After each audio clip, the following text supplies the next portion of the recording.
Hello students, I am BL Chaudhary, team botany CLC Sikar. तो प्यारे बच्चों, नीट 2025 का पेपर जो आपने 4 मई को किया, पेपर बहुत अच्छा था और बायोलॉजी का पेपर तो कंसेप्चुअल था। स्पेशली बोटनी के जो क्वेश्चंस थे तो पिछले साल की तरह ही कंसेप्चुअल और थोड़े से 2-4-5 क्वेश्चन नए थे। हाँ, फिजिक्स का पेपर काफ़ी हार्ड रहा और कट ऑफ भी काफ़ी नीचे आएगी, तो इसमें कोई टेंशन लेने की ज़रूरत ही नहीं है। और आप CLC के साथ हैं तो बिल्कुल हर कदम और हर चीज़ में CLC आपके साथ है। तो देखिए बच्चों, क्वेश्चन अपन यहाँ सोल्व करते हैं। क्वेश्चन जो 91 है, 91 है, माइटोकॉन्ड्रिया इलेक्ट्रॉन परिवहन श्रृंखला के कॉम्प्लेक्स सेकंड को ये भी कहते हैं कि जैसे कि जो ETS होती है वहाँ कॉम्प्लेक्सेज होते हैं, कॉम्प्लेक्स 1 है, कॉम्प्लेक्स सेकंड है। तो कॉम्प्लेक्स सेकंड आप सीधी सी बात है कि सक्सिनेट डिहाइड्रोजिनेज होता है, ठीक है। तो वहाँ जो कॉम्प्लेक्सेज, जैसे कॉम्प्लेक्सेज होते हैं, कॉम्प्लेक्स फर्स्ट है NADH डिहाइड्रोजिनेज, ऐसे ही कॉम्प्लेक्स सेकंड है तो सक्सिनेट डिहाइड्रोजिनेज। तो यहाँ पर आंसर क्या हो जाएगा बच्चों? सेकंड। और बाकी हो नहीं सकता कि जैसे साइटोक्रोम BC1 और साइटोक्रोम C ऑक्सीडेज और NADH डिहाइड्रोजिनेज, आप समझते हो कौन कौन से कॉम्प्लेक्सेज हैं। ओके, नेक्स्ट अपन लेते हैं।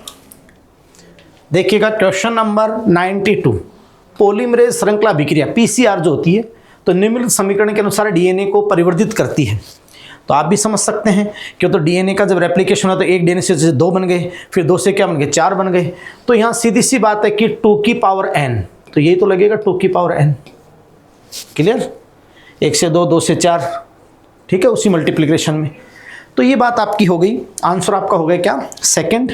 तो चलिए स्टूडेंट, 93 नंबर का जो क्वेश्चन है जूलॉजी का, इसके ऊपर चलते हैं। पहला ऐसा क्वेश्चन मैं कह सकता हूं NCERT ने जिसको बेसिकली NTA ने जिसको NCERT से उठा करके ना NCERT का छोड़ा पूरी तरह से और ना ही NCERT के बिल्कुल बाहर भी किया। तो देखते हैं क्वेश्चन बिल्कुल किससे है? IVF विधि से है। IVF विधि को अपनाने की संभावित कमियां क्या है? इंपॉर्टेंट बात क्या हो जाती है? किसके बारे में बात कर रहा है? कमियों के बारे में बात कर रहा है, ठीक है। देखिए, पहला क्या बोला है कि माता की मृत्यु का उच्च जोखिम। नहीं, इसको हम कमी कंसिडर नहीं करेंगे क्योंकि इस तरह से इसमें माता की मृत्यु का उच्च जोखिम नहीं रहता है। महंगे उपकरण और अभिकर्मक, ये बिल्कुल सही बात है। ये IVF मेथड की एक तरह की कमी, इसको हम कंसिडर कर सकते हैं क्योंकि IVF लैब को सेटअप करने में करोड़ों रुपए खर्च होते हैं और बहुत महंगे रिएजेंट्स आते हैं और बहुत ज्यादा पैसा लगता है। तो ये बात एकदम सही है। दाता होने के लिए पति पत्नी का होना आवश्यक होना, ये कमी नहीं है क्योंकि डोनर आपको पता है कोई और भी हो सकता है, तो इसको हम कंसिडर नहीं करेंगे। अनाथों को का कम गोद लिया जाना, ये भी एक नई स्टडी सामने आई है। पहले जितना एडॉप्शन होता था अनाथ आश्रम से बच्चों का, अब IVF टेक्नोलॉजी के बूम हो जाने के बाद में वो एडॉप्शन की जो प्रोसेस है वो कहीं ना कहीं धीमी हो गई है क्योंकि लोग क्या करते हैं, अनाथों को गोद लेने के कंपैरेटिवली खुद के बच्चों को प्रेफर ज्यादा करते हैं और IVF का यूज करते हैं। तो ये बिल्कुल सही बात है कि अनाथों का जो है, अनाथों को जो गोद लिया जाता है वो प्रक्रिया धीमी हो गई है IVF तकनीक के आने के बाद में। फिर कह रहा है भारत में उपलब्ध ना होना, गलत बात होगी, भारत में तो उपलब्ध है, ठीक है। यह संभावना कि प्रारंभिक भ्रूण जीवित नहीं रहेगा, ठीक है, भ्रूण इस तरीके से जीव, ये सही है कि कुछ केसेस में ऐसा देखा जाता है कि जो एम्ब्रियो है वो स्टार्टिंग के अंदर कई बार रिवाइव नहीं कर पाता, सर्वाइव नहीं कर पाता, तो इसको भी हम कमी के तौर पे कंसिडर कर सकते हैं। तो देखिए कमी कौन कौन सी हो जाती है? B हो गई, D हो गई और F हो गई। और B, D, F हमें कहाँ दे रखा है? फर्स्ट ऑप्शन में दे रखा है, इसलिए हम लोग आंसर कौन सा लगाएंगे?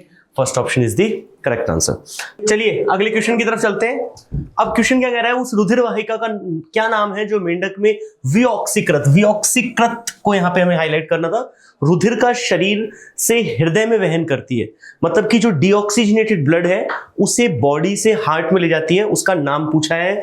और हम बहुत अच्छे से जानते हैं, चाहे मेंढक हो चाहे इंसान हो, ऐसा काम करने वाली जो शिरा है उसे हम महाशिरा के नाम से जानते हैं। तो महाशिरा जो है वो ब्लड जो है, बेसिकली डीऑक्सीजनेटेड ब्लड जो है उसे कहां ले जाती है?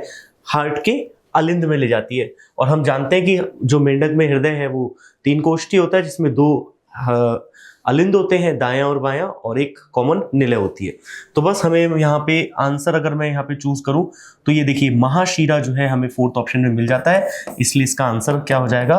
4th option is the correct answer. अगले जूलॉजी वाले क्वेश्चन की तरफ चलते हैं हम लोग। हाँ, अब देखिए बच्चों 95, तो 95 क्वेश्चन को आप देखिए बच्चों, बहुत अच्छा क्वेश्चन है NCERT का। और जहाँ यूनिट स्टार्ट होती है, यूनिट 3rd 11th में, cell unit of the life, ठीक है। फिर टॉपिक स्टार्ट होता है सेल स्ट्रक्चर, है ना। तो वहाँ यूनिट जहाँ स्टार्ट वहाँ लिख रखा है कि निम्नलिखित में से किसका अभिप्राय है अवबोधक जीव विज्ञान यानी रिडक्शनिस्ट बायोलॉजी। तो स्पेशली बच्चों वहाँ इंग्लिश एनसीईआरटी से जब आप देखोगे तो ये रिडक्शन बायोलॉजी ये सारा आपका टर्म है। तो देखो बच्चों क्या है कि सजीवों के अध्ययन और उनको समझने के लिए भौतिक रासायनिक उपागम दृष्टिकोण, तो बिल्कुल फर्स्ट ही है करेक्ट। यहाँ दे रखा है सजीवों के अध्ययन और उनको समझने के लिए केवल शरीर क्रियात्मक यानी केवल फिजियोलॉजिकल दिया है, जबकि वहाँ आपको दिया है physico chemical approach, physico chemical approach, ठीक है। तो जो भौतिक रासायनिक उपागम होता है यानी जो चेंजेस होते हैं टेम्परेचर में वो तो है ही है, बाकी केमिकल रिएक्शंस हैं तो सब उसमें इंक्लूड हो गया। तो ये भौतिक रासायनिक उपागम ये समझने में अपन को जो मोलिकुलर लेवल पे होता है, आणविक स्तर पे, वो सारी बातें हैं। सजीवों के अध्ययन और उनको समझने के लिए शरीर क्रियात्मक नहीं, सजीवों के अध्ययन उनको समझने के लिए रासायनिक, ओनली रासायनिक लिख दिया, ओनली बिहेवियरल, ओनली विहारगत लिख दिया। तो आंसर क्या हो गया बच्चों? फर्स्ट, ठीक है। नेक्स्ट आप देखिएगा क्वेश्चन नंबर 96, अच्छा क्वेश्चन है, एनसीईआरटी की स्टेटमेंट है। नीचे दो कथन दिए गए हैं। कथन फर्स्ट, आरएनए संसार में आरएनए को जीवन के आवश्यक प्रक्रमों का विकास करने वाला प्रथम आनुवांशिक पदार्थ माना जाता है।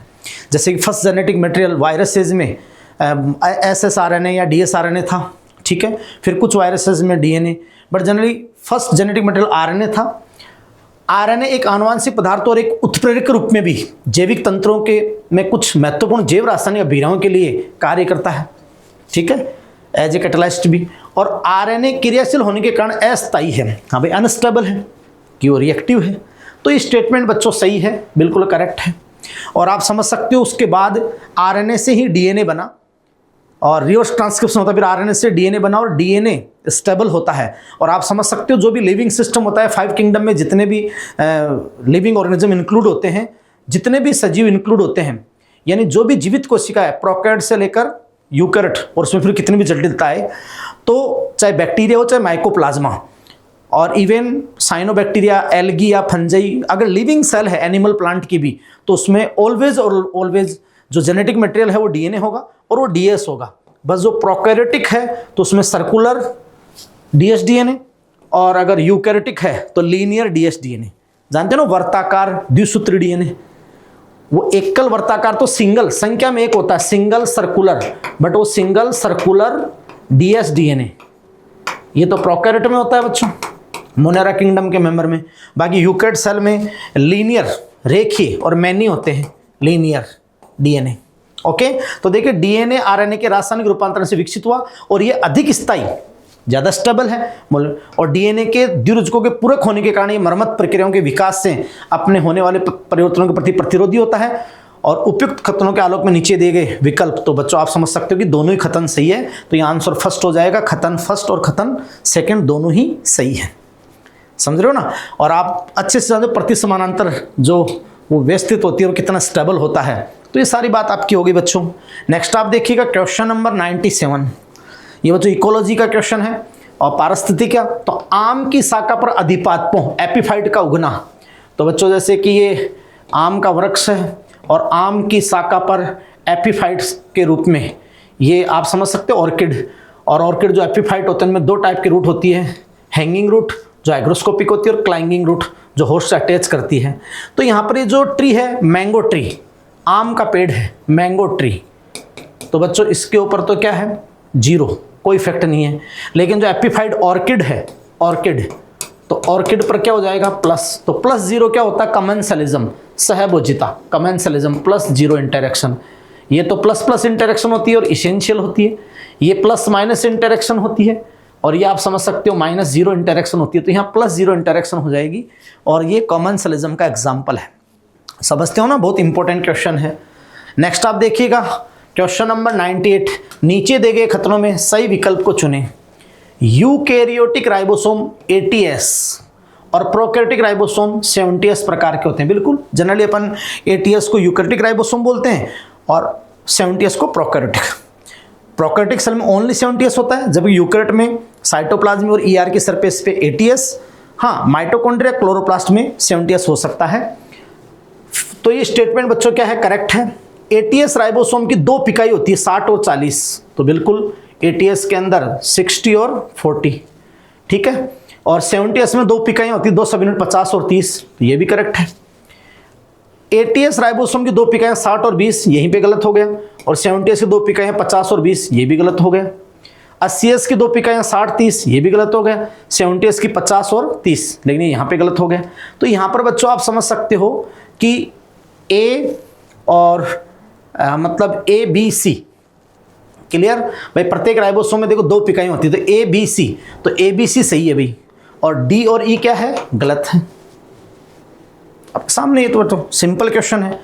देखिए फिर 99 निम्नलिखित में से कौन सा भाई स्थान है एक्सिट्यू संरक्षण का उदाहरण है। बच्चों हमेशा समझाते रहते हैं कि 100% है कि एक्सिट्यू इंस्टीट्यू टेक्निक पे क्वेश्चन आता ही है। संरक्षण की तकनीक है इन सिट्यू, स्वस्थाने, ऑन साइट, ठीक है। और एक्सिट्यू आप जानते हो भाई स्थाने, ऑफ साइट। अब जैसे कि हॉटस्पॉट है ना, तप्त स्थल, नेशनल पार्क, राष्ट्रीय पार्क है, ये वाइल्ड लाइफ सेंचुरीज, वन्यजीव अभ्यारण्य है, ठीक है ना। ये प्रोटेक्टेड एरियाज जैसे कि बायोस्फीयर रिजर्व है, तो ये तो सब इंस्टीट्यूट है। ये जो बच्चों है जंतु और वनस्पति उद्यान, इन्हें आप जानते हो जूलॉजिकल और बोटनिकल गार्डन, या जूलॉजिकल पार्क या बोटनिकल गार्डन जो भी हैं, तो जूलॉजिकल पार्क और बोटनिकल गार्डन ये बच्चों एक्सिट्यू है, ठीक है ना, जहाँ पर एंडेंजर्ड या संकटग्रस्त को मानव की केयर में रखा जाता है। इसके अलावा आप समझ सकते हो कि सफारी पार्क हुए, या फिर ये जो -196 डिग्री सेल्सियस पे तरल नाइट्रोजन में जो क्रायोफ्रिजरेशन तकनीकी है ना, तो वो एक्सिट्यू है बच्चों। तो ये आपको बहुत ध्यान रखना है। नेक्स्ट आप देखिएगा क्वेश्चन नंबर 100, नीचे 2 कथन दिए गए हैं। कथन फर्स्ट, किसी पारिस्थितिक तंत्र इकोसिस्टम में ऊर्जा का प्राथमिक मूल स्रोत सौर ऊर्जा है। आप भी जानते हो कि primary source of energy sun, तो किसी भी इकोसिस्टम के लिए या नेचुरल इकोसिस्टम के लिए always sun is the primary source of energy, except एक एक्सेप्शन है, डीप सी हाइड्रोथर्मल वेंट, गहरे तापीय जो जल क्षेत्र होते हैं, बाकी सन ही है बेटा। तो 100% ये सही है। फिर देखो, किसी पारिस्थितिक तंत्र में प्रकाश संश्लेषण दौरान कार्बनिक तत्व उत्पादन की दर NPP कहलाती है, ये गलत है बच्चों, क्योंकि ये जो सन है डायरेक्ट सोर्स ऑफ एनर्जी और नेचुरल सोर्स ऑफ एनर्जी। अब बच्चों ये जो ISR incidents of the radiation, इसका तो 1 to 5 और बाकी लेस देन 50% इसका होता है पार, फोटोसिंथेटिकली एक्टिव रेडिएशन, इसका लेस देन 50। ये जो प्लांट कैप्चर करते हैं इसका 2 से 10%, तो इसका 1 से 5 जो भी करते हैं कैप्चर करते हैं। और कैप्चर करके पर यूनिट एरिया में, पर यूनिट टाइम में जो टोटल ऑर्गेनिक मैटर सिंथेसाइज करते हैं, टोटल फोटोसिंथेसिस, कुल प्रकाश संश्लेषण, वो बच्चों होता है ग्रोस प्राइमरी प्रोडक्टिविटी, GPP, सकल प्राथमिक उत्पादकता। तो कथन फर्स्ट सही है, लेकिन सेकंड क्या है, गलत है। तो आंसर क्या हो जाएगा बच्चों, 3rd। ओके 101, देखिए 101 में मैच द फॉलोइंग का क्वेश्चन है, आसान सा क्वेश्चन है, एनसीईआरटी के ऊपर बेस्ड है। पहली बीमारी हमें दे रखी है एम्फाइसीमा। एम्फाइसीमा वही बीमारी है जिसमें आपने स्मोकिंग, सिगरेट से होती है, क्रॉनिक डिसऑर्डर होता है, ये सब सुना था। एक्चुअली होता क्या है एम्फाइसीमा की बीमारी में, कि जो क्षतिग्रस्त होती है वो कूपिकाओं की भित्ति होती है, यानी कि जो एल्व्यूलाई है उसकी वॉल डैमेज हो जाती है। तो अगर मैं इन ऑप्शंस में से यहाँ पर देखूं, मतलब इन सूची सेकंड में से अगर मैं ढूंढता हूं, तो आप देखिए हमें सेकंड वाले स्टेटमेंट में क्या मिलता है, क्षतिग्रस्त कूपिका भित्ति और घटी हुई गैस विनिमय सतह। तो ये लाइन बिल्कुल एग्जैक्टली सही से मैच हो रही है एम्फाइसीमा के लिए, इसलिए हम ए के साथ में क्या लगा सकते हैं, सेकंड लगा देंगे। एंजाइना पेक्टोरिस क्या होता है, angina pectoris acute chest pain हम लोग उसे इंग्लिश में कहते हैं, बहुत तेज वक्षीय पीड़ा होती है, और ये आप देखिए आपको यहाँ पर 3rd में मिल जाएगा, इसलिए बी के सामने हम लोग क्या लगा सकते हैं, 3rd लगा सकते हैं। ग्लोमेरुलोनेफ्राइटिस, यानी कि जो ग्लोमेरुलस है, जो गुच्छ है, उसका बेसिकली क्या, उसमें शोथ हो जाना, इन्फ्लामेशन हो जाना, बीमारी क्या कहलाती है, ग्लोमेरुलोनेफ्राइटिस। तो आप देखिए ग्लोमेरुलोनेफ्राइटिस, वृक्क के गुच्छ शोथ वर्ड है ये, शोथ की प्रदाहकता यानी इन्फ्लामेशन, तो यहां पे मैं लगा सकता हूं 4th। और अपतानिका यानी टिटैनी, शारीरिक तरल में कैल्शियम की कमी के कारण पेशियों में जो तीव्र ऐठन होती है, वो टिटैनी यहां पर हो जाता है 1st में। तो 2, 3, 4, 1 हमें ढूंढना था, 2, 3, 4, 1 जो है 4th ऑप्शन पे हमें मिल जाता है, इसलिए हम लोग यहाँ पर कौन से ऑप्शन के साथ जाएंगे, 4th option is the correct answer. ये देखिए बच्चों, 100 टू यानी 102 क्वेश्चन जो बहुत अच्छा है। नीचे 2 खतन दिए गए, एक को अभिखतन ए के रूप में और दूसरे को तर्क यानी आर, है ना। तो वायु और जल प्रागित पुष्प दोनों ही बहुत रंगीन नहीं होते, मकरंद पैदा नहीं करते।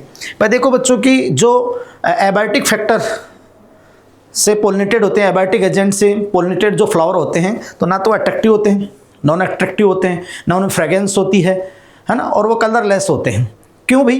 क्योंकि उनको किसी बायोटिक एजेंट को या इंसेक्ट को अट्रैक्शन तो करना ही नहीं है, तो उसमें अपनी एनर्जी क्यों खराब करेंगे। तो ये बच्चों कि भाई वायु और जल प्राकृतिक पुष्प दोनों ही बहुत रंगीन नहीं होते और मकरंद पैदा नहीं करते, बिल्कुल सही है। ए आर है, वायु और जल प्राकृतिक पुष्प दोनों में पुष्प अत्यधिक मात्रा में परागकण उत्पन्न करते हैं, तो ये इसका रीजन नहीं बच्चों। यहाँ पर ऐसे आता है कि उनको अट्रैक्शन के लिए नहीं चाहिए, इसलिए ये रीजन नहीं है। ये तो अलग स्टेटमेंट है। हाँ, इसमें भी है कि भाई वो बहुत ज़्यादा संख्या के अंदर परागकण तो इसलिए करते हैं कि वो कंपनसेंट करने के लिए, कि वो जो नॉन डायरेक्शनल है बहुत ज़्यादा हानि होती है। और जनरली आप जानते हो तभी तो सिंगल ओवरी नीच ओवरी, ताकि उसके कंपैरिजन में पोलन ग्रेन बहुत ज़्यादा हो, तो वो उसका होता। ठीक है, तो अगर ये होता और वो रीजन होता तब वो होता। और ये असर्शन है तो इसका तो रीजन ये होता कि भाई उनको किसी को अट्रैक्ट नहीं करना है, किसी बायोटिक एजेंट को अट्रैक्ट नहीं करना है, इसलिए आप जानते हो उनको कलरफुल या मतलब उसको फ्रेगरेंस होने की कोई रिक्वायरमेंट नहीं है। समझ रहे हो क्या? तो ये सारी बात आपके सामने है। क्वेश्चन नंबर जो 103 है, निम्न में से कौन सा ईस्ट जो सैक्रोमाइसिस सेरेविस बिना आस्वन के किया जाने वाला एक एल्कोहलिक पेय, तो नॉन डिस्टिलेटेड बिना आस्वन के बच्चों जो नेचुरली, क्योंकि 13% से कमी, तो वाइन और बियर, तो वाइन और बियर। ठीक है, अब यहाँ पर देखो सीधा पड़ा बियर, बाकी विस्की ब्रांडी रम ये तो डिस्टिलेशन के बाद है, क्योंकि उनमें अल्कोहल का परसेंटेज 13% से ज़्यादा है। ठीक है, फिर देखिएगा यहाँ पर क्वेश्चन नंबर 104, नीचे 2 खतन दिए गए हैं। खतन फर्स्ट, पुष्प सूत्र में प्लस, तो ये किसका बच्चों? एक्टिनोमॉर्फिक त्रिज्या समित का है, तो ये व्यास समित यहाँ तो गलत हो गए प्रकृति से। और ये जो बच्चों होता है ना जी के नीचे, ये सुपीरियर ओवरी मतलब हाइपोगाइनस, तो सारे गाइनस के नीचे यानी जहाँ थैलेमस, देखो ये पुष्पासन शंकुरूपी होता है और ये शंकुरूपी होता है। और देखिएगा कि ये जो स्टिग्मास्टाइल ओवेरी, तो ये सुपीरियर ओवेरी, सुपीरियर ओवेरी, बाकी क्या है? इन्फीरियर। तो all are inferior, ovary superior. ठीक है, तो ऑल आर इन्फीरियर और ovary is superior. Superior ovary है बच्चों यहाँ पर, तो ये इसके लिए होता है सुपीरियर हाइपोगाइनस, अधोजायांगी के लिए, अधोजायांगी।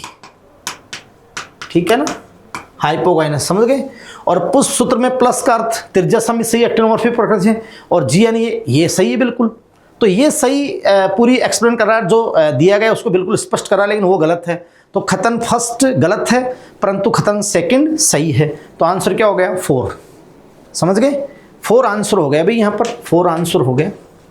ठीक है ना भाई, देखो इधर आराम से एक्सप्लेन कर लो। अगर ऐसे लगाते तो हाइपोगाइनस सुपीरियर ओवरी होती है, ऐसे लगाते हैं तो पेरीगाइनस हाफ इन्फीरियर ओवरी होती है, और ऐसे लगाते हैं तो इन्फीरियर ओवरी एपिगाइनस कंडीशन होती है। और ये एक्टिनोमॉर्फिक का होता है, और ये क्या होता है? जाइगोमॉर्फिक का होता है। समझ गए?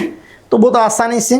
ठीक है, और बच्चों 105 देखो, बैक्टीरियम स्ट्रेप्टोकोकस द्वारा अथवा स्ट्रेप्टोकाइनेज का प्रयोग।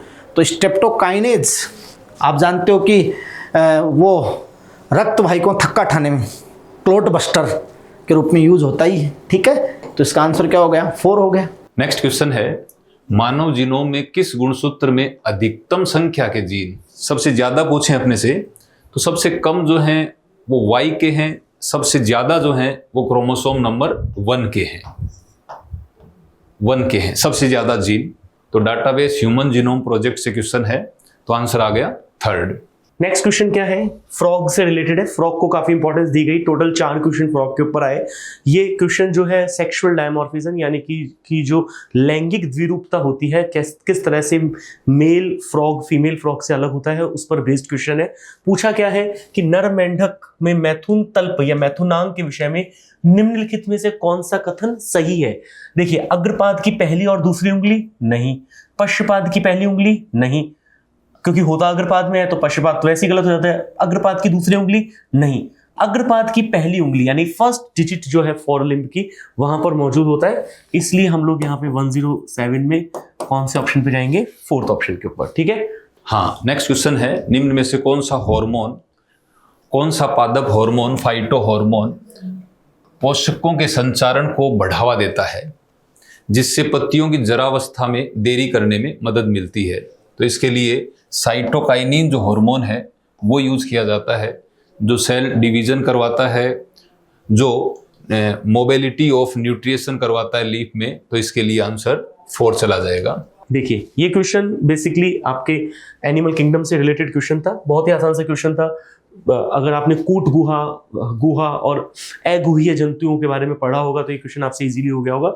नए पाए गए एक जंतु में, मतलब ऐसा एक तरीके से एप्लीकेशन बेस्ड बनाने की कोशिश की गई थी इस क्वेश्चन को। ऐसा बोला है कि एक आपको नया कोई एनिमल मिला है, कोई एनिमल मिला है, उसमें आप विशिष्टताओं की खोज कर रहे हैं, और वहां पर जो एक शोध करने वाला जो व्यक्ति था उसने क्या देखा, उसने उसकी हिस्टोलॉजी का अध्ययन किया, औतकी का अध्ययन किया, और कायाभित्ति और मध्य त्वचीय ऊतक की उपस्थिति के साथ ही एक गुहा देखी। मतलब कि देखिए यहाँ पर क्या मौजूद है, गुहा प्रेजेंट है, ठीक है, गुहा जो है वो यहाँ पर प्रेजेंट है, परंतु आहार नाल और कोई भी मध्य त्वचीय ऊतक नहीं दिखा।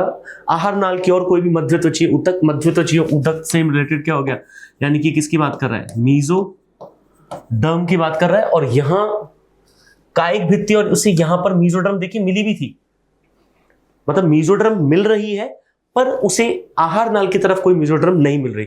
यानी कि ये बॉडी वॉल है, ये एलिमेंट्री कैनाल है, इस तरफ जो मीजोडर्म थी, ये जो यहां पर मीजोडर्म होती है वो बेसिकली क्या थी, एब्सेंट थी, और यहां का मीजोडर्म उसे मिली है। और हम जानते हैं कि जो मीजोडर्म जब होती है पाउचेस के रूप में जब मिलती है मीजोडर्म, तो इस तरह के जो एनिमल होते हैं जो कि ट्रिप्लोब्लास्टिक है, जिनमें गुहा मिल रही है बट एलिमेंट्री कैनाल की लाइनिंग पर मीजोडर्म नहीं है, इस तरह के एनिमल्स जो हैं वो क्या कहलाते हैं, उनमें जो गुहा है वो क्या कहलाती है, सूडोसिलोम कहलाती है, कूट गुहा कहलाती है, और वो जंतु कूट गुहीय जंतु कहलाते हैं, सूडोसिलोमेट कहलाते हैं।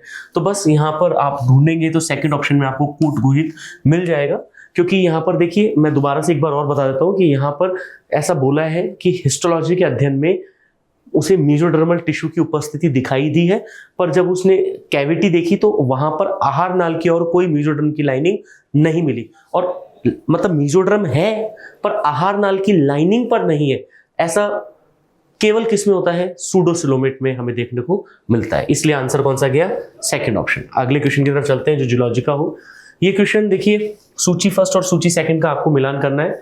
यहाँ पर स्पर्म के कुछ पार्ट्स दे रखे हैं, जैसे कि उसका शीर्ष हो गया, मध्यखंड हो गया, और अग्रपिंडक हो गया, और पूंछ हो गई, ठीक है। इस तरह से अगर आप लोग देखा होगा आपने, स्पर्म जो है उसका डायग्राम ये मिडिल पीस हो गया, और यहाँ से इस तरह से टेल हो जाती है। अब फंक्शंस के साथ में मैचिंग करना है। जो शीर्ष होता है, यानी कि जो ये इधर की तरफ कौन है, हेड है, इसमें क्या मिलेगा, जेनेटिक मटेरियल देखने को मिलेगा। तो ए के साथ में मैं क्या लगा सकता हूँ, 4। फिर मिडिल पीस, ये कौन है बीच में, मिडिल पीस, इसमें आपको माइटोकॉन्ड्रिया की लेयर मिलेगी, और माइटोकॉन्ड्रिया की जो लेयर है वो किसके लिए जरूरी होती है, शुक्राणु की गतिशीलता के लिए जरूरी होती है, शुक्राणु की गतिशीलता के लिए जो ऊर्जा चाहिए उसके लिए जरूरी होती है। इसलिए मिडिल पीस के सामने हम यहाँ पे एनर्जी का लगा सकते हैं, जो कि ये है थर्ड पर।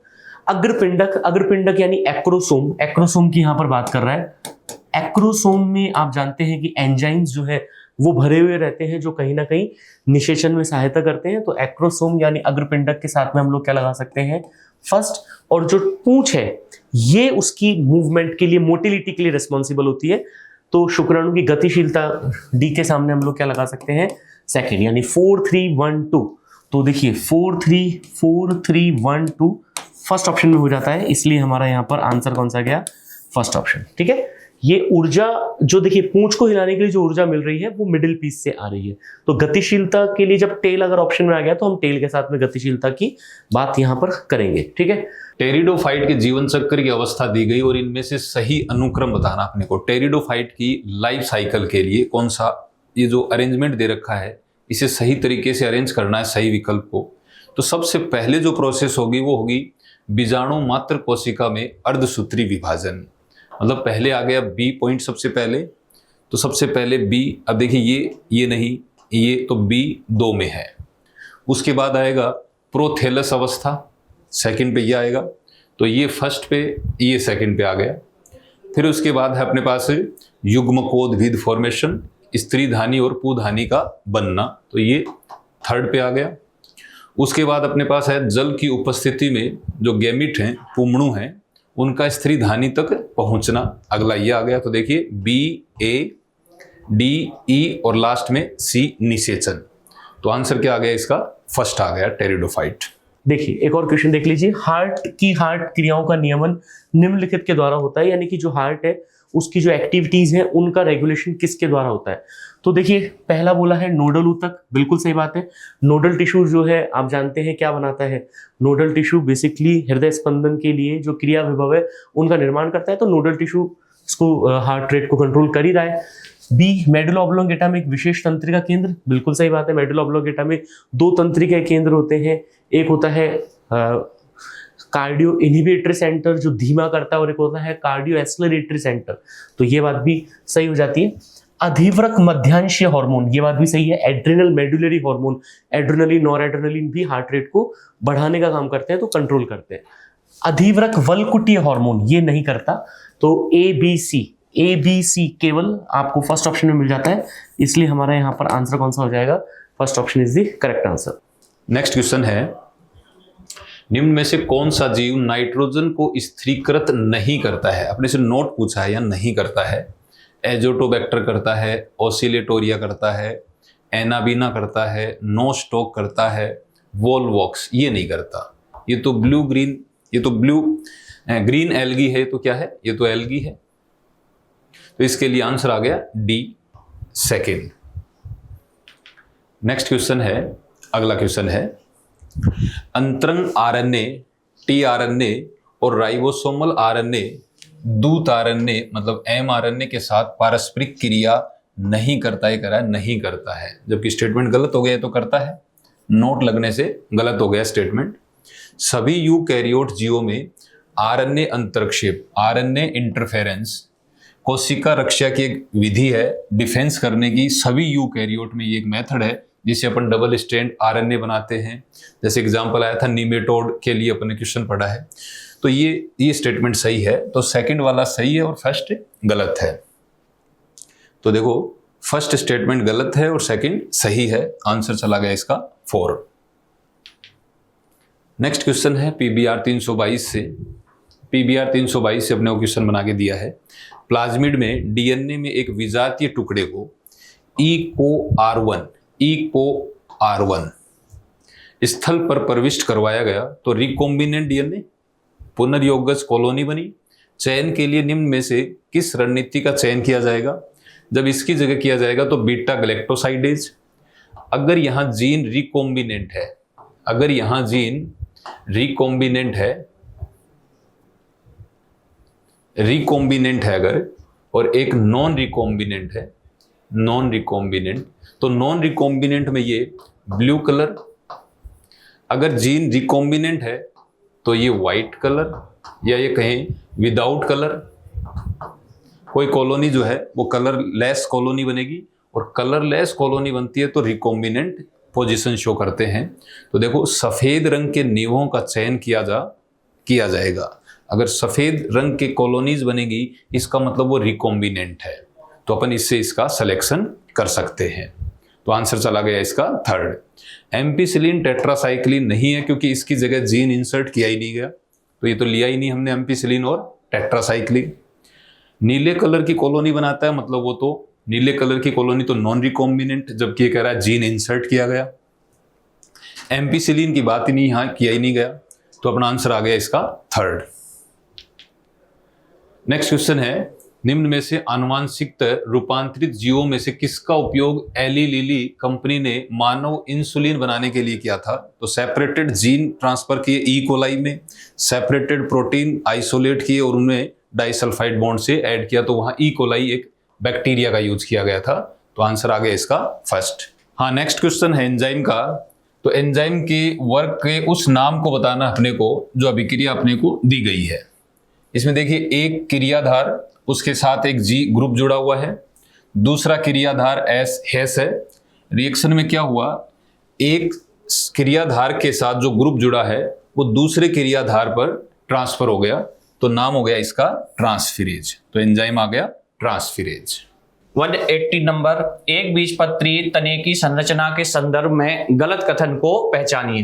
तो देखिए पहला, अधस त्वचा हाइपोडर्मिस मृदु तकीय होती है, गलत हो गया क्योंकि हमें देखना है किसके, एक बीजपत्री तने के संदर्भ में। एक बीजपत्री तने के अंदर हाइपोडर्मिस मृदु तकीय नहीं बल्कि कैसी होती है, दृढ़ोतकीय। कैसी होगी, दृढ़ोतकीय होती है, यानी कि स्क्लेरेंकाइमेटस। तो पहला ही स्टेटमेंट गलत हो गया, तो आंसर क्या चला जाएगा, फर्स्ट।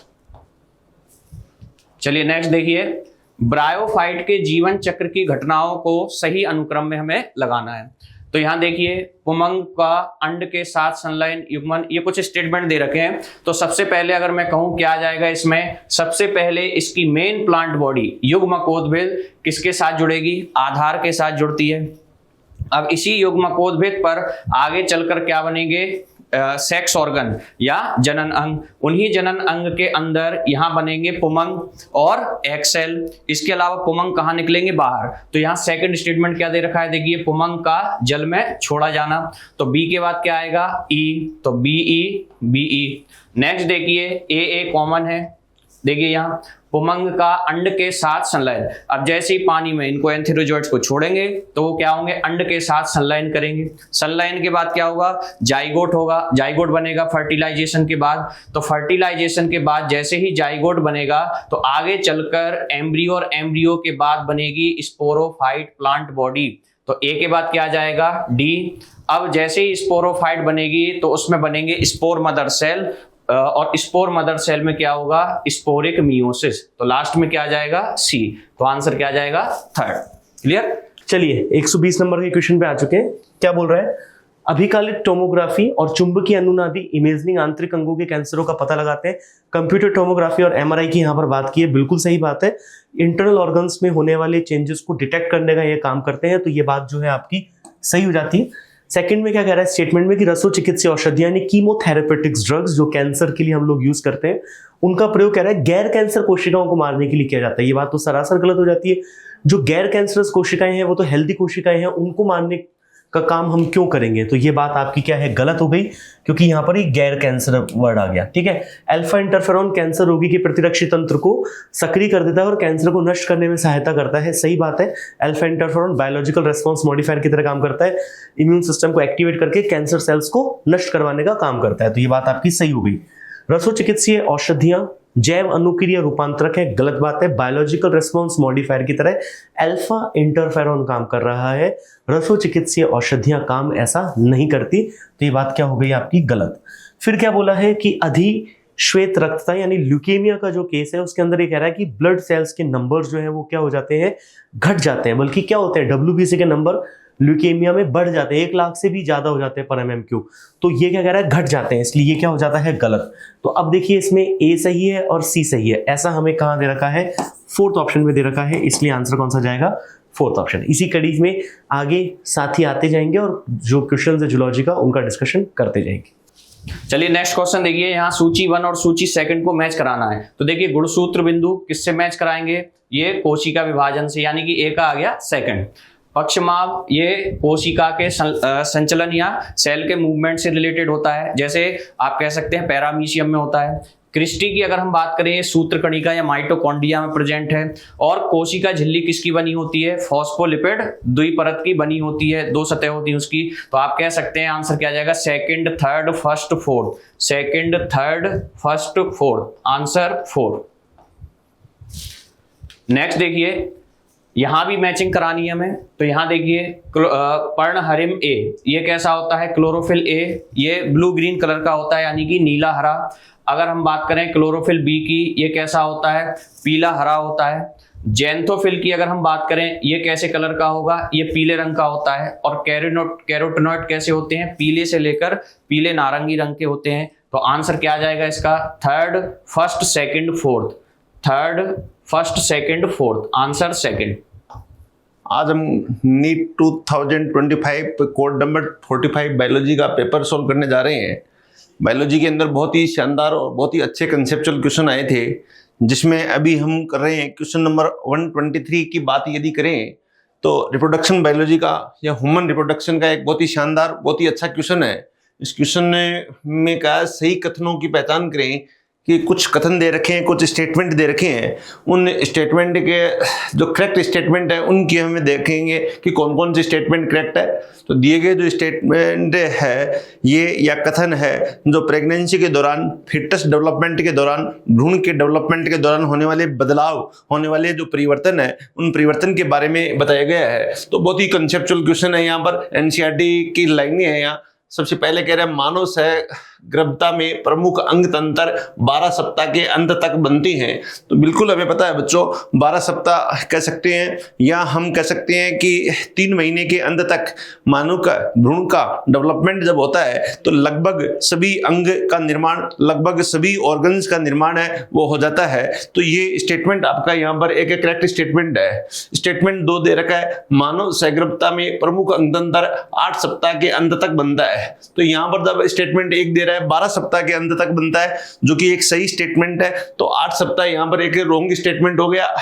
इसके बाद में कह रहा है मानव सहगर्भता या प्रेगनेंसी में हृदय की रचना और गर्भधारण के 1 महीने बाद होती है। तो ये बात भी एनसीईआरटी के अंदर लाइन लिख रखी है कि वहां पर मानव की जो प्रेगनेंसी है उस प्रेगनेंसी के 1 महीने के अंत तक, end of the first month है, हम listening of the heart sound सुन सकते हैं। क्यों सुन सकते हैं? क्योंकि यहाँ पर हृदय का निर्माण हो चुका होता है, इसलिए सुन सकते हैं। तो ये भी सही है। स्टेटमेंट ए सही है, स्टेटमेंट सी सही है। तो ए सही है, सी सही है।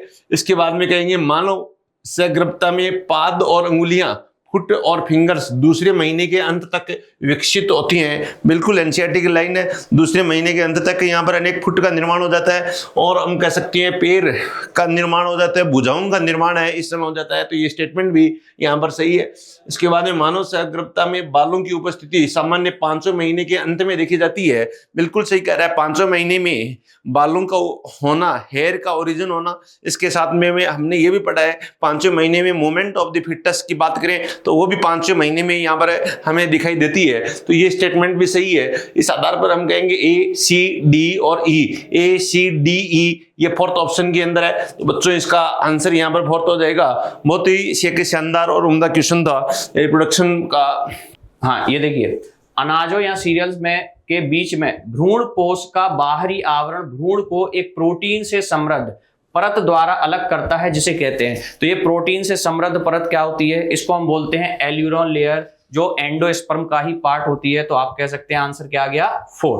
क्वेश्चन और है यहाँ पर जो कि कहां से लिया गया है? नेफ्रॉन से लिया गया क्वेश्चन है, एक्सक्रीशन से लिया गया क्वेश्चन है, एक्सक्रीटरी सिस्टम से लिया गया क्वेश्चन है। तो ह्यूमन के नेफ्रॉन की संरचना दे रखी है, जिसमें लिख रखा है कि नेफ्रॉन की समीपस्थ कुंडलित नलिका जिसे पी के द्वारा डिनोट किया गया है, दूरस्थ कुंडलित नलिका जिसे डी के द्वारा डिनोट किया गया है। संदर्भ में निम्नलिखित में कौन सा आरेख सही है? तो इसमें 4 आरेख दे रखे हैं 4 ऑप्शन के अंदर। एक तरफ यहां पर दे रखा है पी डिनोट कर रहा है पीसीटी को, डी डिनोट कर रहा है डीसीटी को। तो दोनों तरफ जो घटनाएं घटित होती है यूरिन फॉर्मेशन के समय, यूरिन के निर्माण के समय जो घटनाएं यहाँ पर घटित होती है उनको यहाँ पर प्रदर्शित किया गया है। इन घटनाओं को हम सही तरीके से पहचानेंगे कि कहाँ पर कौन सी घटना सही हो रही है। तो यूरिन फॉर्मेशन में बच्चों 2 प्रकार की घटनाएं घटित होती है, 2 प्रकार की क्रियाएं होती है। एक क्रिया को हम बोलेंगे रीअब्जॉर्प्शन की क्रिया, एक घटना को हम यहाँ पर कहेंगे रीअब्जॉर्प्शन की क्रिया, दूसरी घटना को हम कहेंगे यहाँ पर सीक्रेशन की क्रिया। तो ये दोनों क्रिया इस डायग्राम के अंदर है दिखाई गई है, जो कि पीसीटी के अंदर होती है और डीसीटी के अंदर दोनों सीक्रेशन और रीअब्जॉर्प्शन की क्रिया हो रही है। तो किस भाग में क्या रीअब्जॉर्प्शन होता है? तो बच्चों हमें पता होना चाहिए कि रीअब्जॉर्प्शन का मीनिंग क्या है। रीअब्जॉर्प्शन का मीनिंग ये है, ये सपोज करो हमारे पीसीटी या नेफ्रॉन का एक भाग है, इससे कोई भी पदार्थ यदि बाहर निकल रहा है और यहाँ पर ब्लड वेसल्स में ये पदार्थ को यहाँ पर डाला जा रहा है, तो इसे हम बोलते हैं रीअब्जॉर्प्शन या पुनराअवशोषण कहेंगे। तो और यहाँ पर कोई ब्लड वेसल्स है, यहाँ हम कहेंगे वासा रेक्टा है, यहाँ हम कहेंगे पेरिट्यूबुलर कैपिलरीज है, इसमें से कोई पदार्थ है यहाँ पर पीसीटी के अंदर डाला जाता है। या नेफ्रॉन के अंदर डाला जाता है, तो इस घटना को हम क्या कहेंगे, यहाँ पर हम कहते हैं कि ये घटना जो है वो सीक्रेशन कहलाती है, ये घटना है वो रीअब्जॉर्प्शन कहलाती है। तो इस तरीके से सबसे पहले हमें इनकी डेफिनेशन, इसका पाथ हमें पता होना चाहिए। तो इस तरीके से हम दोनों हम बता सकते हैं। इस डायग्राम में एक में देखें हम, यहाँ पर रीअब्जॉर्प्शन होता है, बाइकार्बोनेट है इनका, तो यहाँ सही है, NaCl है, ये भी सही है, लेकिन सीक्रेशन है, हाइड्रोजन होता है, सही है। यहाँ पर वाटर का सीक्रेशन नहीं होता, वाटर का यहाँ पर रीअब्जॉर्प्शन की घटना घटित होती है, इसलिए ये स्टेटमेंट है, यहाँ पर ये डायग्राम है वो गलत दे रखा है, पीसीटी के रेस्पेक्ट में यहाँ पर गलत दे रखा है। तो हम कहेंगे 1 है वो ऑप्शन है वो गलत ऑप्शन है, रॉन्ग ऑप्शन है। ऑप्शन नंबर 2 की बात करें तो बाइकार्बोनेट का रीअब्जॉर्प्शन होता है, NaCl का रीअब्जॉर्प्शन होता है, वाटर का रीअब्जॉर्प्शन होता है, हाइड्रोजन आयन है उसका सीक्रेशन होता है, और अमोनियम आयन का सीक्रेशन होता है, जो कि हमारे पीएच को मेंटेन, हाइड्रोजन आयन है और पीएच को मेंटेन करने में, एसिड बेस बैलेंस को संतुलन बनाए रखने में इनका एक योगदान रहता है। इसी प्रकार डीसीटी के अंदर हम देखें NaCl का रीअब्जॉर्प्शन होता है, वाटर का रीअब्जॉर्प्शन होता है, बाइकार्बोनेट का होता है, पोटेशियम आयन का सीक्रेशन और हाइड्रोजन आयन का सीक्रेशन होता है। इसलिए हम कहेंगे ऑप्शन नंबर 2 है ये यहाँ पर एक करेक्ट आंसर आता है। तो इसमें हम ये कह सकते हैं ऑप्शन 2 करेक्ट आंसर है। फिर भी हम थर्ड यहाँ पर देख लेते हैं, यहाँ पर रीअब्जॉर्प्शन बाइकार्बोनेट का होता है, NaCl का होता है, वाटर का होता है, जबकि सीक्रेशन की क्रिया हम बात करें यहाँ पर सीक्रेशन में हाइड्रोजन आयन का होता है और अमोनिया का होता है। यहाँ तक तो बात सही है, लेकिन डीसीटी के अंदर देखें NaCl का सीक्रेशन नहीं होता, इसलिए ऑप्शन थर्ड है वो नहीं होगा। ऑप्शन नंबर 4 की बात करें तो NaCl और बाइकार्बोनेट का सीक्रेशन यहाँ पर रीअब्जॉर्प्शन होता है, हाइड्रोजन आयन का रीअब्जॉर्प्शन होता है, लेकिन वाटर का रीअब्जॉर्प्शन दिखा रखा है, यहाँ पर भी वाटर का रीअब्जॉर्प्शन दिखा रखा है, जो पॉसिबल नहीं है। इसलिए एक बहुत ही शानदार, बहुत ही उम्दा एक डायग्रामेटिकली क्वेश्चन है, जिसको यहाँ पर कह सकते हैं यदि कंसेप्ट हमारे क्लियर है तो हम कहेंगे यहाँ पर ऑप्शन नंबर 2 है इसका एक करेक्ट आंसर जाता है। नेक्स्ट देखिए, दिए गए चित्र में बायो रिएक्टर के उस भाग की पहचान कीजिए जिसका उपयोग झाग भंजक यानी कि फॉर्म तोड़ने वाले के रूप में किया जाता है। तो आप इस चित्र में देख रहे हैं फॉर्म बनेगा ऊपर की तरफ, तो ऊपर की तरफ बनेगा तो इसको ब्रेक करने के लिए ये सी पार्ट बना हुआ है, तो आप कह सकते हैं फॉर्म ब्रेकर कौन हुआ, सी। कहां दे रखा है, 4th में, तो आंसर क्या आ गया, 4th। नेक्स्ट देखिए, ये आपको 2 स्टेटमेंट दे रखे हैं और इसमें आपको बताना है ऑप्शन के अकॉर्डिंग। तो देखिए, एक प्रारूपी अनिषेचित एंजियोस्पर्म या आवृत बीजी भ्रूण कोष परिपक्व होने पर 8 केंद्रकी और 7 कोशिकीय होता है, बिल्कुल राइट है ये। यानी कि एक मैच्योर ये जो एम्ब्रियो सैक होता है वो कैसा रहेगा, 7 सेल्ड और 8 न्यूक्लिएटेड कंडीशन में होता है। तो ये स्टेटमेंट बिल्कुल राइट है।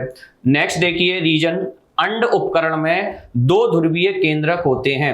अंड उपकरण में 3 सेल होती हैं, 2 सिनर्जिड सेल और एक एग सेल, जिसमें कहीं भी ध्रुवीय केंद्रक नहीं होते, वो सेंट्रल सेल में होते हैं। तो ये गलत हो गया, तो ए सही और आर असत्य, आंसर 3rd।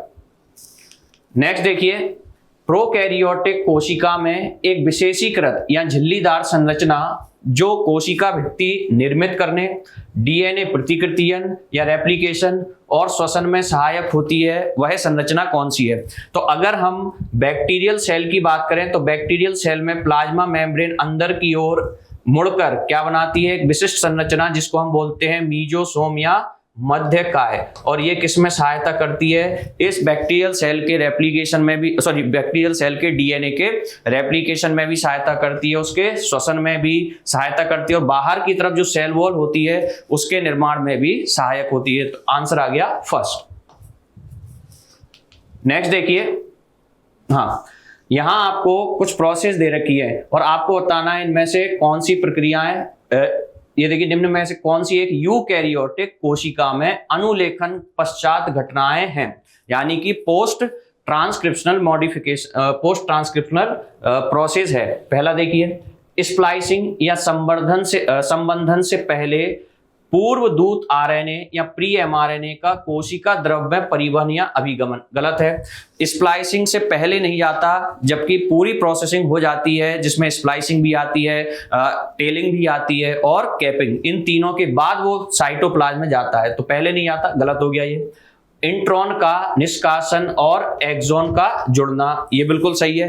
तो यहाँ आरएनए स्प्लाइसिंग में क्या होता है, इंट्रॉन हटते हैं और एक्सॉन आपस में जुड़ते हैं, ये पोस्ट ट्रांसक्रिप्शनल मॉडिफिकेशन है। एचएनआरएनए के 5' सिरे पर मैथिल समूह का जुड़ना, ये बिल्कुल सही है। एचएनआरएनए के 5' पर मिथाइल की एक कैप लगती है, ये सही है। एचएनआरएनए के 3' सिरे पर एडिनिन अपशिष्ट का जुड़ना, ये भी सही है। इसको हम बोलते हैं पुच्छन या टेलिंग प्रक्रिया। 2 पूरक आरएनए का क्षार युग्मन या बेस पेयरिंग, तो यहाँ जो आप कह सकते हैं पोस्ट ट्रांसक्रिप्शनल मॉडिफिकेशन है, उसमें ऐसी कोई प्रक्रिया नहीं होती। तो कौन कौन सी प्रक्रियाएं सही है, बी, सी और डी। तो आंसर क्या आ जाएगा, सेकंड। जेनेटिक्स से संबंधित क्वेश्चन है जिसमें यहाँ पर लिखा रखा है बहुजीनी विशेषक की वंशागति का पैटर्न देखा गया है। जेनेटिक्स के अंदर हमें बच्चों पैटर्न देखें तो 2 टाइप के पैटर्न हमारे पास में आते हैं, एक मेंडेलियन पैटर्न की बात करेंगे और एक नॉन मेंडेलियन पैटर्न की बात करेंगे। तो मेंडेलियन पैटर्न का अर्थ यहाँ पर यह है कि एक जीन, 1 जीन, हम ये कह सकते हैं कि एक जीन है वो 1 कैरेक्टर का कंट्रोल कर रहा है, एक लक्षण का कंट्रोल कर रहा है एक जीन, अर्थात हम कहेंगे 2 एलील के द्वारा एक लक्षण नियंत्रित कर जाता है। तो ये क्या है, मेंडेलियन पैटर्न, ये मेंडेलियन डेफिनेशन जो कि एक प्रकार का क्वालिटेटिव इनहेरिटेंस को शो करता है। लेकिन ये कह रहा है पॉलीजेनिक इनहेरिटेंस, जिसमें हम कह सकते हैं मेनी जीन, इसके अंदर है हम कहेंगे मेनी जीन में हम कह सकते हैं कोई जीन A1 है, जीन A2 है, जीन A3 है, जीन A4 है, तो मेनी जीन है। ये अपना एक एडिटिव इफेक्ट शो करेंगे और एक सिंगल कैरेक्टर है, एक एकल लक्षण है, एक लक्षण को नियंत्रित करते हैं। जैसे ह्यूमन के अंदर स्किन कलर है, इसी प्रकार का वो पॉलीजेनिक इनहेरिटेंस का एक बेस्ट एग्जांपल है। ऐसे ही हम कह सकते हैं यहाँ के गेहूं के अंदर, व्हीट के अंदर कर्नेल कलर है, वो भी इसी प्रकार का एग्जांपल है। ह्यूमन की इंटेलिजेंस ही एक इसी प्रकार का एग्जांपल है। ह्यूमन की हाइट हम देखें तो भी ये इसी प्रकार का एक एग्जांपल है, जिस पर एनवायरमेंटल इफेक्ट भी आता है, एडिटिव इफेक्ट भी आता है, जो कि मेंडल के पैटर्न को फॉलो नहीं करता है और फिनोटाइपिक रेशियो है वो बदल जाता है। जबकि मेंडल के डायहाइब्रिड क्रॉस का फिनोटाइपिक रेशियो 9:3:3:1 है, वो रेशियो यहाँ पर नहीं बनता है एडिटिव इफेक्ट के कारण। तो एक बहुत ही जेनेटिक्स का क्वेश्चन बनता है ये। तो गैर मेंडली वंशागत पैटर्न, ये इसे ऑप्शन नंबर 2 है, वो यहाँ पर एक बहुत ही अच्छा क्वेश्चन है और आंसर हो जाता है। इसके बाद में नेक्स्ट क्वेश्चन हम देखें, हाँ, निम्नलिखित में से किस एंजाइम में प्रोस्थेटिक समूह के रूप में हीम होता है। तो यहां अगर हम हीम की बात करें तो हीम पेरोक्सीडेज और कैटालेज के लिए, पेरोक्सीडेज एंड कैटालेज, इनके लिए प्रोस्थेटिक ग्रुप के फॉर्म में फंक्शन करता है। यहां एक दे रखा है कैटालेज, तो आंसर क्या आ जाएगा, 4। हाँ बच्चों देखिएगा next question number 132 plant diversity का क्वेश्चन है। निम्नलिखित में से प्रत्येक विशेषता विटेकर द्वारा प्रस्तावित जगत को प्रदर्शित करती है। निम्नलिखित के शरीर की संरचना के जटिल आरोही बढ़ते हुए क्रम में व्यवस्थित कीजिए। आपको बताया आर.एच. विटेकर ने 5 किंगडम क्लासिफिकेशन दिया था। पहला किंगडम मोनेरा बनाया था जिसमें प्रोकैरियोट रखा था जो प्रिमिटिव थे। फिर हमारे पास में प्रोटिस्टा बना जिसमें यूनिसेलुलर यूकैरियोट आए, और फिर हमारे पास में क्या बना, फंजाई में मल्टी सेलुलर यूकैरियोट थे, काइटिन की कोशिका भित्ति। फिर हमारे पास में बना प्लांटी जिसमें मल्टी सेलुलर यूकैरियोट स्वपोषी थे, और फिर एनिमेलिया मल्टी सेलुलर यूकैरियोट विषमपोषी। तो अगर हम इनको अरेंज करेंगे तो सबसे पहले सी वाला अरेंज होगा, प्रोकैरियोट जिनमें कोशिका भित्ति पॉलीसैकेराइड और एमिनोमल की बनी होती है। फिर हमारे पास में आ जाएगा ई में हमारे पास में यूकैरियोट जिसमें कोशिका काय की संरचना होती है, बॉडी ऑर्गेनाइजेशन सेलुलर होता है, ठीक है। फिर हमारे पास में आ जाएगा ए, बहुकोशिकीय जिनकी कोशिका भित्ति काइटिन की बनी होती है। फिर हमारे पास में डी आ जाएगा और डी के बाद में बी आ जाएगा। तो इस तरह से हम देखेंगे तो आंसर क्या हो जाएगा, 2nd। नेक्स्ट क्वेश्चन हम देखते हैं। नेक्स्ट क्वेश्चन इकोलॉजी से है। भारत की पारिस्थितिकी का जनक किसे कहा जाता है। तो आपको पता है इंट्रोडक्शन में लिखा हुआ है प्रोफेसर रामदेव मिश्रा, तो भारतीय पारिस्थितिकी के जनक है, इंडियन इकोलॉजी के फादर है। नेक्स्ट हमारे पास में है सूची 1 का सूची 20 से मिलान करना है। अल्फ्रेड हर्शे और मार्था चेस जो थे, इन्होंने सबसे पहले ये बताया था कि डीएनए आनुवांशिक पदार्थ होता है। टीटू बैक्टीरियोफेज के साथ में इन्होंने अध्ययन किया था। यूकैरियोट आपको पता है प्रोटीन बनाने वाले होते हैं और ये ढीले बंधे होते हैं, हल्के रंग से अभिरंजित होते हैं। ग्रिफिथ ने स्ट्रेप्टोकोकस निमोनिया पर काम किया था, और हेट्रोक्रोमेटिन अच्छे ढंग से बंधे हुए होते हैं, टाइटली पैक्ड होते हैं और कलर जो होता है वो डार्क आता है। तो इसको मैच करते हैं, तो मैच में हमारे पास में ए में 4 आ गया, ए में 4 के साथ में हमारे दूसरा बी में 3rd, ए में 4 बी में 3rd, तो आंसर हो गया 3rd। फिर एक यहाँ पर हेल्थ का एक क्वेश्चन है, कोशिकाओं की नवद्रव्यीय विशेषताएं निर्दिष्ट करती है। नवद्रव्य का यहाँ पर अर्थ है बच्चों, नवद्रव्य का नियोप्लास्टिक वर्ड काम में लेते हैं। जनरली ये शब्द जो कॉमन शब्द है इसके लिए हम काम में लेते हैं नियोप्लास्टिक।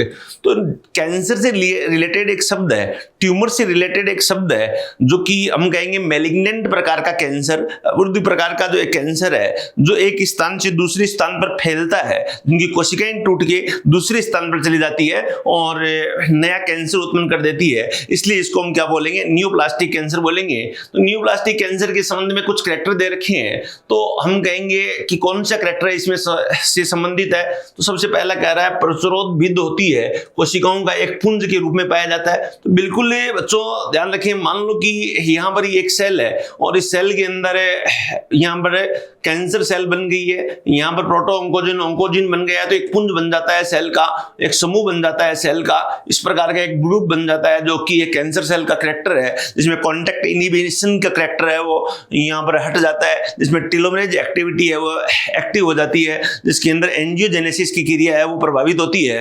तो इस तरीके से हम कहेंगे ये क्या है, एक कैंसर से संबंधित है। तो स्टेटमेंट नंबर 1 है यहाँ पर आपका सही स्टेटमेंट है। स्टेटमेंट नंबर 2 कह रहा है कोशिकाओं की तीव्र वृद्धि। तो ये भी बच्चों कोई भी सेल यहाँ पर अलग हो गई तो ये बड़ी तेजी से यहाँ पर डिवाइड होकर माइटोटिक डिवीजन करके और ये एक तेजी से ग्रुप बनाती है, एक समूह बनाती है और एक नया सेल समूह बना लेती है, तो तेजी से यहाँ पर ग्रोथ होती है। तो ये भी स्टेटमेंट आपका सही है।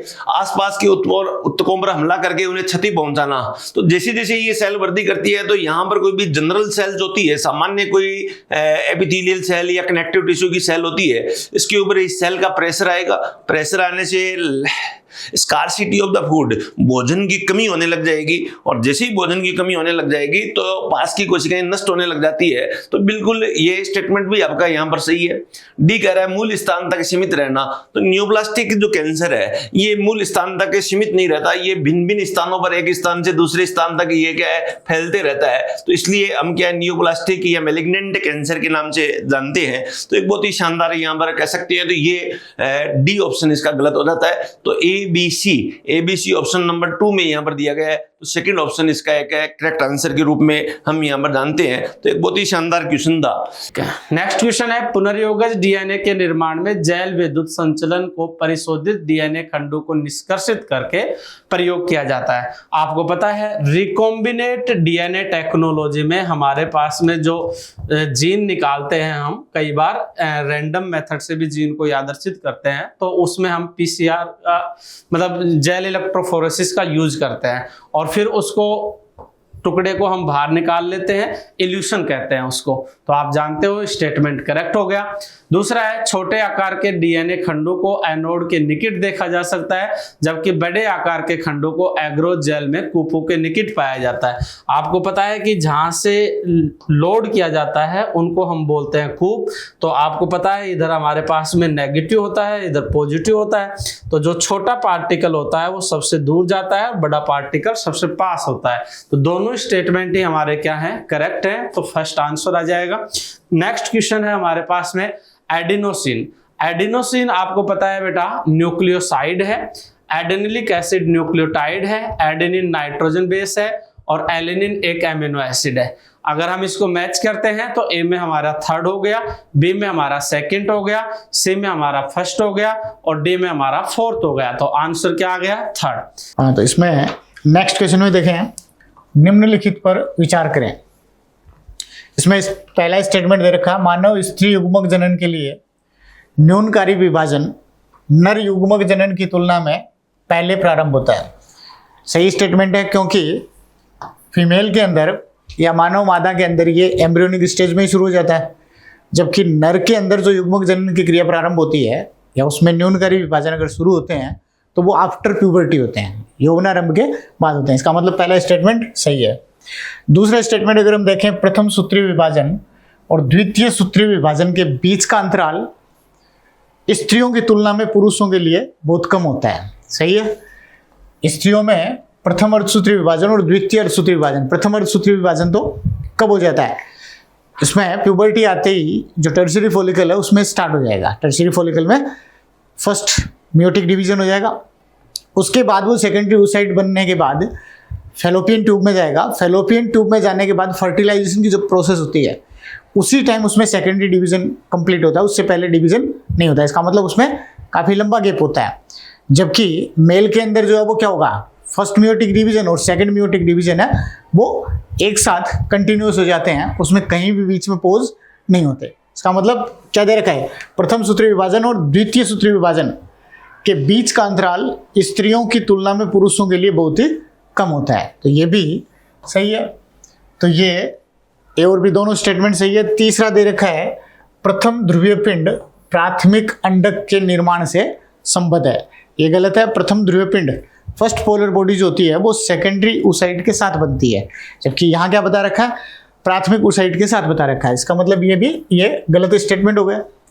अगला है पीत पिंडीकरण या लुटिनाइजिंग हार्मोन का अतिरेक गर्भाशय के अंतःस्तर के विखंडन और रजो रक्तस्राव के प्रारंभ की ओर ले जाता है, ये गलत है। कौन से हार्मोन के कारण होता है ये? प्रोजेस्टेरोन हार्मोन के कमी के कारण होता है ये। इसका मतलब ये भी गलत हो गया।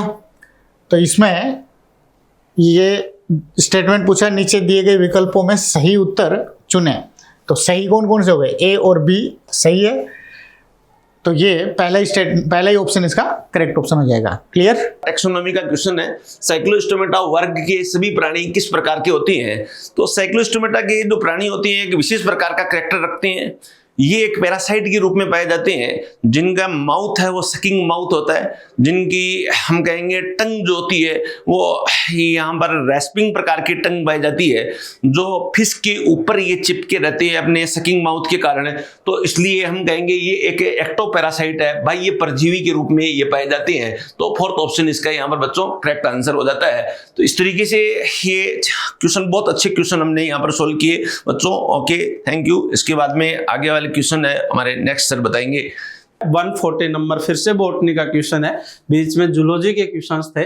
तो इसमें आपसे पूछा है कि गोल्जी उपकरण का मुख्य कार्य अंतर परद्रव्य जालिका द्वारा बने द्रव्य पदार्थों को संवेष्टित कर अंतर कोशिकीय लक्ष्य तक पहुंचाना और कोशिका से बाहर निकालने का होता है। आप लोग जानते हो कि गोल्जी का मुख्य कार्य जो होता है वो श्रावण का होता है, सिक्रीशन का होता है, और उसमें जो पदार्थ आते हैं वो ईआर से आते हैं। ईआर सबस्टेंस को बनाती है, गोल्जी उनको मॉडिफाइड करती है। गोल्जी की सिस सतह से ये एंटर करते हैं और ट्रांस सतह से परिपक्व होकर के क्या हो जाते हैं, बाहर निकल जाते हैं। तो ये स्टेटमेंट सही है।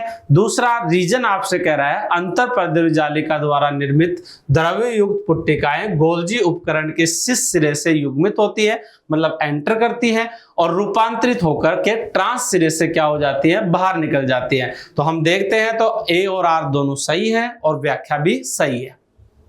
नेक्स्ट क्वेश्चन है आपसे मैच द कॉलम का फिर से यह क्वेश्चन आया है। स्क्यूटेलम के लिए बात की गई है। आपको पता है स्क्यूटेलम एक बीजपत्री में एक ही बीजपत्र होता है, बड़ा और ढाल के आकार का, उसको अपन बोलते हैं स्क्यूटेलम। गैर एल्ब्यूमिनस सीड, इसको नॉन एंडोस्पर्मिक सीड भी बोल सकते हैं। डाइकोट के सीड होते हैं मैक्सिमम के, मूंगफली इसमें आ जाएगी। एपिब्लास्ट एक अपने पास में दूसरा बीजपत्र होता है जो एक बीजपत्रियों का होता है, लेकिन ये अवशोषी होता है, रिड्यूस्ड होता है, इसमें एंडोस्पर्म का स्टोर नहीं होता है। नेक्स्ट है पेरिस्पर्म। पेरिस्पर्म आपको पता है न्यूसिलस जो शेष रह जाता है उसको हम क्या बोलते हैं, पेरिस्पर्म बोलते हैं। तो दीर्घ स्थायी बीजांडकाय है। अब इसको मैच करते हैं तो ए में आता है सेकंड, बी में आएगा थर्ड, सी में फोर्थ और डी में फर्स्ट। तो आंसर हो जाएगा फर्स्ट। 142 नीचे दो कथन दिए गए हैं, एक को अभिकथन ए के रूप में और दूसरे को तर्क के रूप में नामांकित किया गया है। अभिकथन दे रखा है सभी कशेरू की रज्जु की है, परंतु सभी रज्जु की कशेरू की नहीं है। तो स्टेटमेंट अपने आप में करेक्ट स्टेटमेंट है, एनसीईआरटी का स्टेटमेंट है। सभी कशेरू की रज्जु के होते हैं। वर्टिब्रेट जितने भी वो सारे के सारे कोडेट्स होते हैं, क्योंकि हर वर्टिब्रेट में स्टार्टिंग में नोटोकोड प्रेजेंट होती है और उसके बाद वो जैसे ही एम्ब्रियोनिक से एडल्ट स्टेज में पहुंचते हैं उसके बाद उसके अंदर वही नोटोकोड है वो किससे रिप्लेस हो जाती है, वर्टिब्रल कॉलम से रिप्लेस हो जाती है। तो ये करेक्ट है। पहला स्टेटमेंट करेक्ट है। अगला है कशेरुकी उपसंघ के प्राणियों में पृष्ठ रज्जु भ्रूणी अवस्था में पाई जाती है। करेक्ट है, यहां तक भ्रूणी अवस्था में पाई जाती है। वयस्क अवस्था में वही पृष्ठ रज्जु अस्थिल अथवा उपास्थिल कशेरुक दंड में परिवर्तित हो जाती है। यह भी स्टेटमेंट अपने आप में करेक्ट स्टेटमेंट है। ये करेक्ट स्टेटमेंट होने के साथ साथ ही ये फर्स्ट स्टेटमेंट का करेक्ट एक्सप्लेनेशन भी है, उसका कारण भी है, क्योंकि सभी कशेरुकी रज्जु की क्यों है, क्योंकि हर कशेरुकी के अंदर प्रारंभ में भ्रूणी अवस्था में पृष्ठ रज्जु ही पाई जाती है, नोटोकॉर्डी होती है। लेकिन बाद में धीरे धीरे जो है वो क्या होती है, जैसे जैसे उनका डेवलपमेंट होता है वही नोटोकॉर्ड रिप्लेस हो जाती है किससे, वर्टिब्रल कॉलम से, कशेरुक दंड से। तो ये अगले में क्या दे रखा है कि उनकी वयस्क अवस्था में पृष्ठ रज्जु अस्थिल अथवा उपास्थिल कशेरुक दंड में परिवर्तित हो जाती है। इसका मतलब दोनों स्टेटमेंट भी सही है, इसके साथ साथ ये इसका करेक्ट एक्सप्लेनेशन भी है। तो इसके अकॉर्डिंग आंसर क्या होना चाहिए, नीचे दिए गए विकल्पों में सही उत्तर का चयन कीजिए। ए और आर दोनों सत्य है और आर ए की सही व्याख्या भी है। करेक्ट आंसर जो है वो क्या आ जाएगा, इसका फर्स्ट आंसर इसका करेक्ट आंसर हो जाएगा। इसके बाद आप देखें नेक्स्ट 143 गलत कथन को पहचानिए। इसमें अपने को रॉन्ग स्टेटमेंट देखना है, गलत कथन को पहचानना। पहला दे रखा प्रत्येक प्रतिरक्षी एंटीबॉडी में 2 लघु और 2 दीर्घ श्रृंखलाएं होती है। तो एंटीबॉडी की स्ट्रक्चर, इम्यूनोग्लोबुलिन की स्ट्रक्चर आपको ध्यान है, इस टाइप की स्ट्रक्चर है। ये इसमें एन एंड होता है और ये इसका सी एंड होता है। अब इसमें दे रखिए 2 एंटीबॉडी में 2 लघु और 2 दीर्घ श्रृंखलाएं होती है। ये 2 लघु श्रृंखलाएं और ये 2 दीर्घ श्रृंखलाएं होती है। सेकंड स्टेटमेंट है ये सही है। दीर्घ और लघु श्रृंखलाएं डाइसल्फाइड आबंधों द्वारा एक साथ बंधी रहती हैं। इनके आपस में डाइसल्फाइड बॉन्ड से ये एक दूसरे के साथ जुड़ी रहती हैं। ये भी करेक्ट स्टेटमेंट है, सेकंड भी स्टेटमेंट करेक्ट हो गया। थर्ड देखिए एंटीजन बंधन स्थल प्रतिरक्षी अणुओं के सी समापक या टर्मिनल क्षेत्र पर स्थित होता है। ये एंटीजन बाइंडिंग साइट जो है वो एंटीबॉडी पे कहाँ होती है, एन एंड पर होती है। तो एन एंड पर या एंड टर्मिनल पर होती है, तो एन टर्मिनल पे होती है। इसका मतलब ये गलत स्टेटमेंट हो गया। पूछा क्या, गलत कथन ही पूछा है, तो करेक्ट आंसर इसका थर्ड हो जाएगा। चौथे में देखें प्रतिरक्षी अणुओं के सी समापक पर दीर्घ और लघु श्रृंखलाओं का स्थिर क्षेत्र होता है। ये अगर हम देखें तो ये कांस्टेंट रीजन है, ये पूरा कांस्टेंट रीजन चलता है। तो ये कौन से एंड पर होता है, सी एंड की तरफ जो है वो इसका कांस्टेंट रीजन होता है। इसका मतलब ये भी सही स्टेटमेंट है। गलत स्टेटमेंट कौन सा हो गया, थर्ड स्टेटमेंट जो है वो इसका गलत स्टेटमेंट हो गया। क्लियर। इसके बाद में विशिष्ट एमआरएनए का निष्क्रियकरण किसकी वजह से होता है, आरएनए अंतरक्षेप के माध्यम से निम्नलिखित के कारण से संभव हुआ। आपको पता है आरएनए आरएनए इंटरफेरेंस जो होता है, इसमें डबल स्टैंडर्ड आरएनए को यूज करते हैं आरएनए की साइलेंसिंग में। आरएनए साइलेंसिंग या जीन साइलेंसिंग में क्या होता है कि जो जीन है हम उसके रिप्रेजेंट नहीं होने देते हैं, उससे प्रोटीन नहीं बनने देते। तो इसको बंद करने के लिए हमें क्या यूज करना पड़ता है, डबल स्टैंडर्ड आरएनए यूज करना पड़ता है। ठीक है। 145 में देखें जीन आर और वाई स्वतंत्र अपव्यवन का अनुपालन करते हैं। यदि आर आर वाई वाई गोल पीले बीज उत्पन्न करता है और small R R Y Y झुर्रीदार हरे बीज उत्पन्न करता है, तो F2PD का फिनोटिपिक या दृश्य प्रारूपी अनुपात क्या होगा। एकदम सिंपल सा क्वेश्चन दे रखा है, जेनेटिक्स का सबसे सिंपल क्वेश्चन है। सीधा सा क्या पूछा है, डाई हाइब्रिड क्रॉस दे दिया। अब डाई हाइब्रिड क्रॉस में फिनोटिपिक रेशियो क्या आता है, 9:3:3:1 आता है। तो सीधा सीधा आंसर जो है वो क्या रह गया, फिनोटिपिक अनुपात 9:3:3:1। हिस्टोन सबसे अधिक मात्रा में क्या पाया जाता है, तो हिस्टोन एक बेसिक प्रोटीन है। हिस्टिडीन, आर्जिनिन और लाइसिन मैक्सिमम ये पाए जाते हैं। हिस्टिडीन ऑप्शन में जनरली आता नहीं है, तो आर्जिनिन और लाइसिन हमारे पास में आ गया। तो कौन सा आंसर हो गया, फर्स्ट। हाँ, नेक्स्ट क्वेश्चन है प्रथम रजोधर्म कहलाता है। पहली बार जो मेंस्ट्रुएशन होता है, पहली बार मेंस्ट्रुअल साइकिल स्टार्ट होती है, उस फर्स्ट मेंस्ट्रुएशन को, फर्स्ट रजोधर्म को क्या कहते हैं, रजोदर्शन। First menstruation रजोदर्शन। और इसका एंड जो होता है, जहां ये परमानेंटली सीज हो जाता है, वो क्या होता है, वो रजोनिवृत्ति होती है, जिसको हम कहते हैं मेनोपॉज। तो ये रजोदर्शन होगा, सेकंड आंसर इसका करेक्ट हो जाएगा। नेक्स्ट देखें 148 सूची फर्स्ट और सूची सेकंड को मिलान करना है। इसमें आप देखें हृदय, ये इधर दे रखे हैं इसके हॉर्मोन्स, यहां दे रखे हैं ऑर्गेन। हृदय से सिक्रीट होने वाला हार्मोन जो है वो कौन सा है? Atrial natriuretic factor. थर्ड होगा किडनी से सिक्रीट होने वाला इरिथ्रोपोइटिन, रेनिन और कैल्सिट्रायोल, ये किडनी के हार्मोन है। तो इरिथ्रोपोइटिन है वो रखा हो गया। जठरांत्रिय पथ इसका हार्मोन सिक्रीटिन होगा और अधिवृक्क बलकुट का हार्मोन एल्डोस्टेरोन होगा। तो इसके अकॉर्डिंग अगर हम देखें तो मैचिंग हार्ट के साथ आएगा थर्ड, ए के साथ 3, बी के साथ फर्स्ट, ए के साथ 3, बी के साथ फर्स्ट, सी के साथ फोर्थ और डी के साथ सेकंड। डी के साथ सेकंड। करेक्ट आंसर क्या आ जाएगा? फोर्थ आंसर जो है वो इसका करेक्ट आंसर हो जाएगा। क्वेश्चन नंबर 149, किसी एंजाइम का प्रोटीन भाग कहलाता है। देखो अगर अपन एक बात करें होलो एंजाइम की, तो होलो एंजाइम जो है वो किससे मिलके बना है? एपो एंजाइम प्लस को फैक्टर से मिलके बना होता है। और एपो एंजाइम नो डाउट इसके अंदर क्या होता है? प्रोटीन वाला भाग होता है। अब को फैक्टर के अंदर भी क्या होता है आपके? इसमें को एंजाइम होता है, प्रोस्थेटिक ग्रुप होता है और मेटल आयन होता है। तो अब इसमें जो पूछा है उसके अकॉर्डिंग अगर अपन बात करें प्रोटीन भाग जो है तो को फैक्टर नहीं है, ठीक है, सह एंजाइम नहीं है, एपो एंजाइम हो जाएगा, प्रोस्थेटिक समूह भी नहीं होगा। तो प्रोटीनियस जो भाग है वो कौन सा होता है? Apo enzyme. तो आंसर क्या होगा? थर्ड ऑप्शन हो जाएगा। नेक्स्ट क्वेश्चन है, निम्नलिखित में से कौन सा एक पारितंत्र में उत्पादकता का मात्रक है? तो यहाँ पे देखो दो अगर अपन बात करें, एक तो होता है कौन सा आपके प्रोडक्टिविटी के रिस्पेक्ट में यहाँ पे जो बोला गया है वो कौन सा हो जाएगा?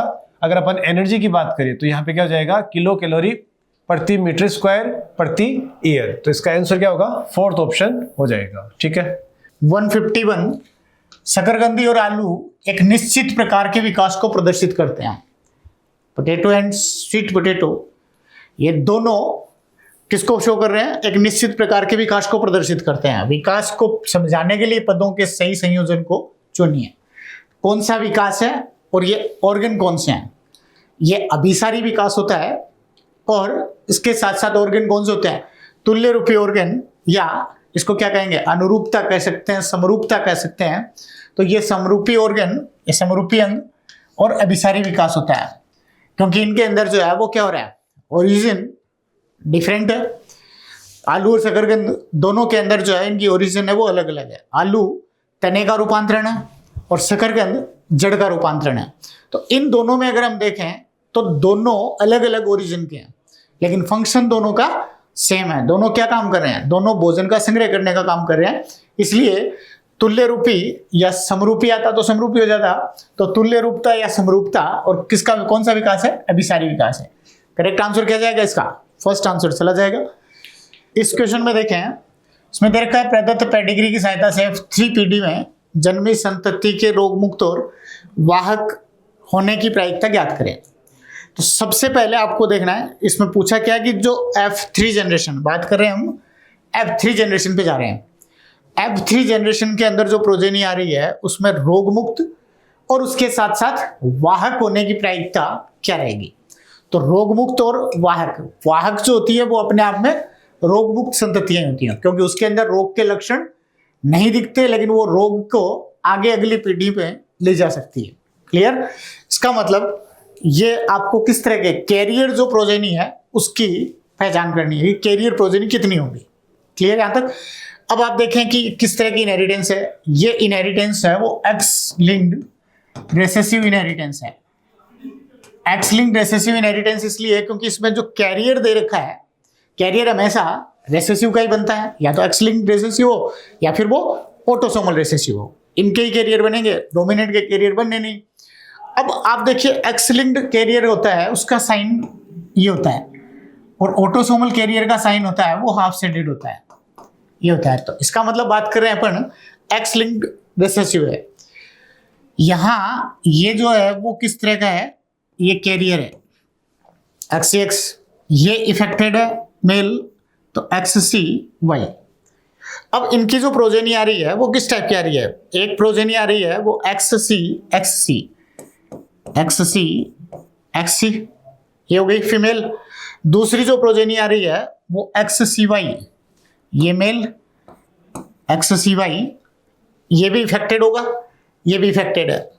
तीसरी जो प्रोजेनी आएगी वो आएगी XCY, एक्स, और चौथी प्रोजेनी आएगी वो आएगी एक्स वाई। तो इसमें पहले क्वेश्चन में दे रखा है कि संतति रोग मुक्त हो और वाहक हो। तो रोग मुक्त और वाहक है वो कौन सी है? इनमें से ये रोगी, ये भी रोगी, ये एकदम सामान्य। तो रोग मुक्त और वाहक कौन सी है?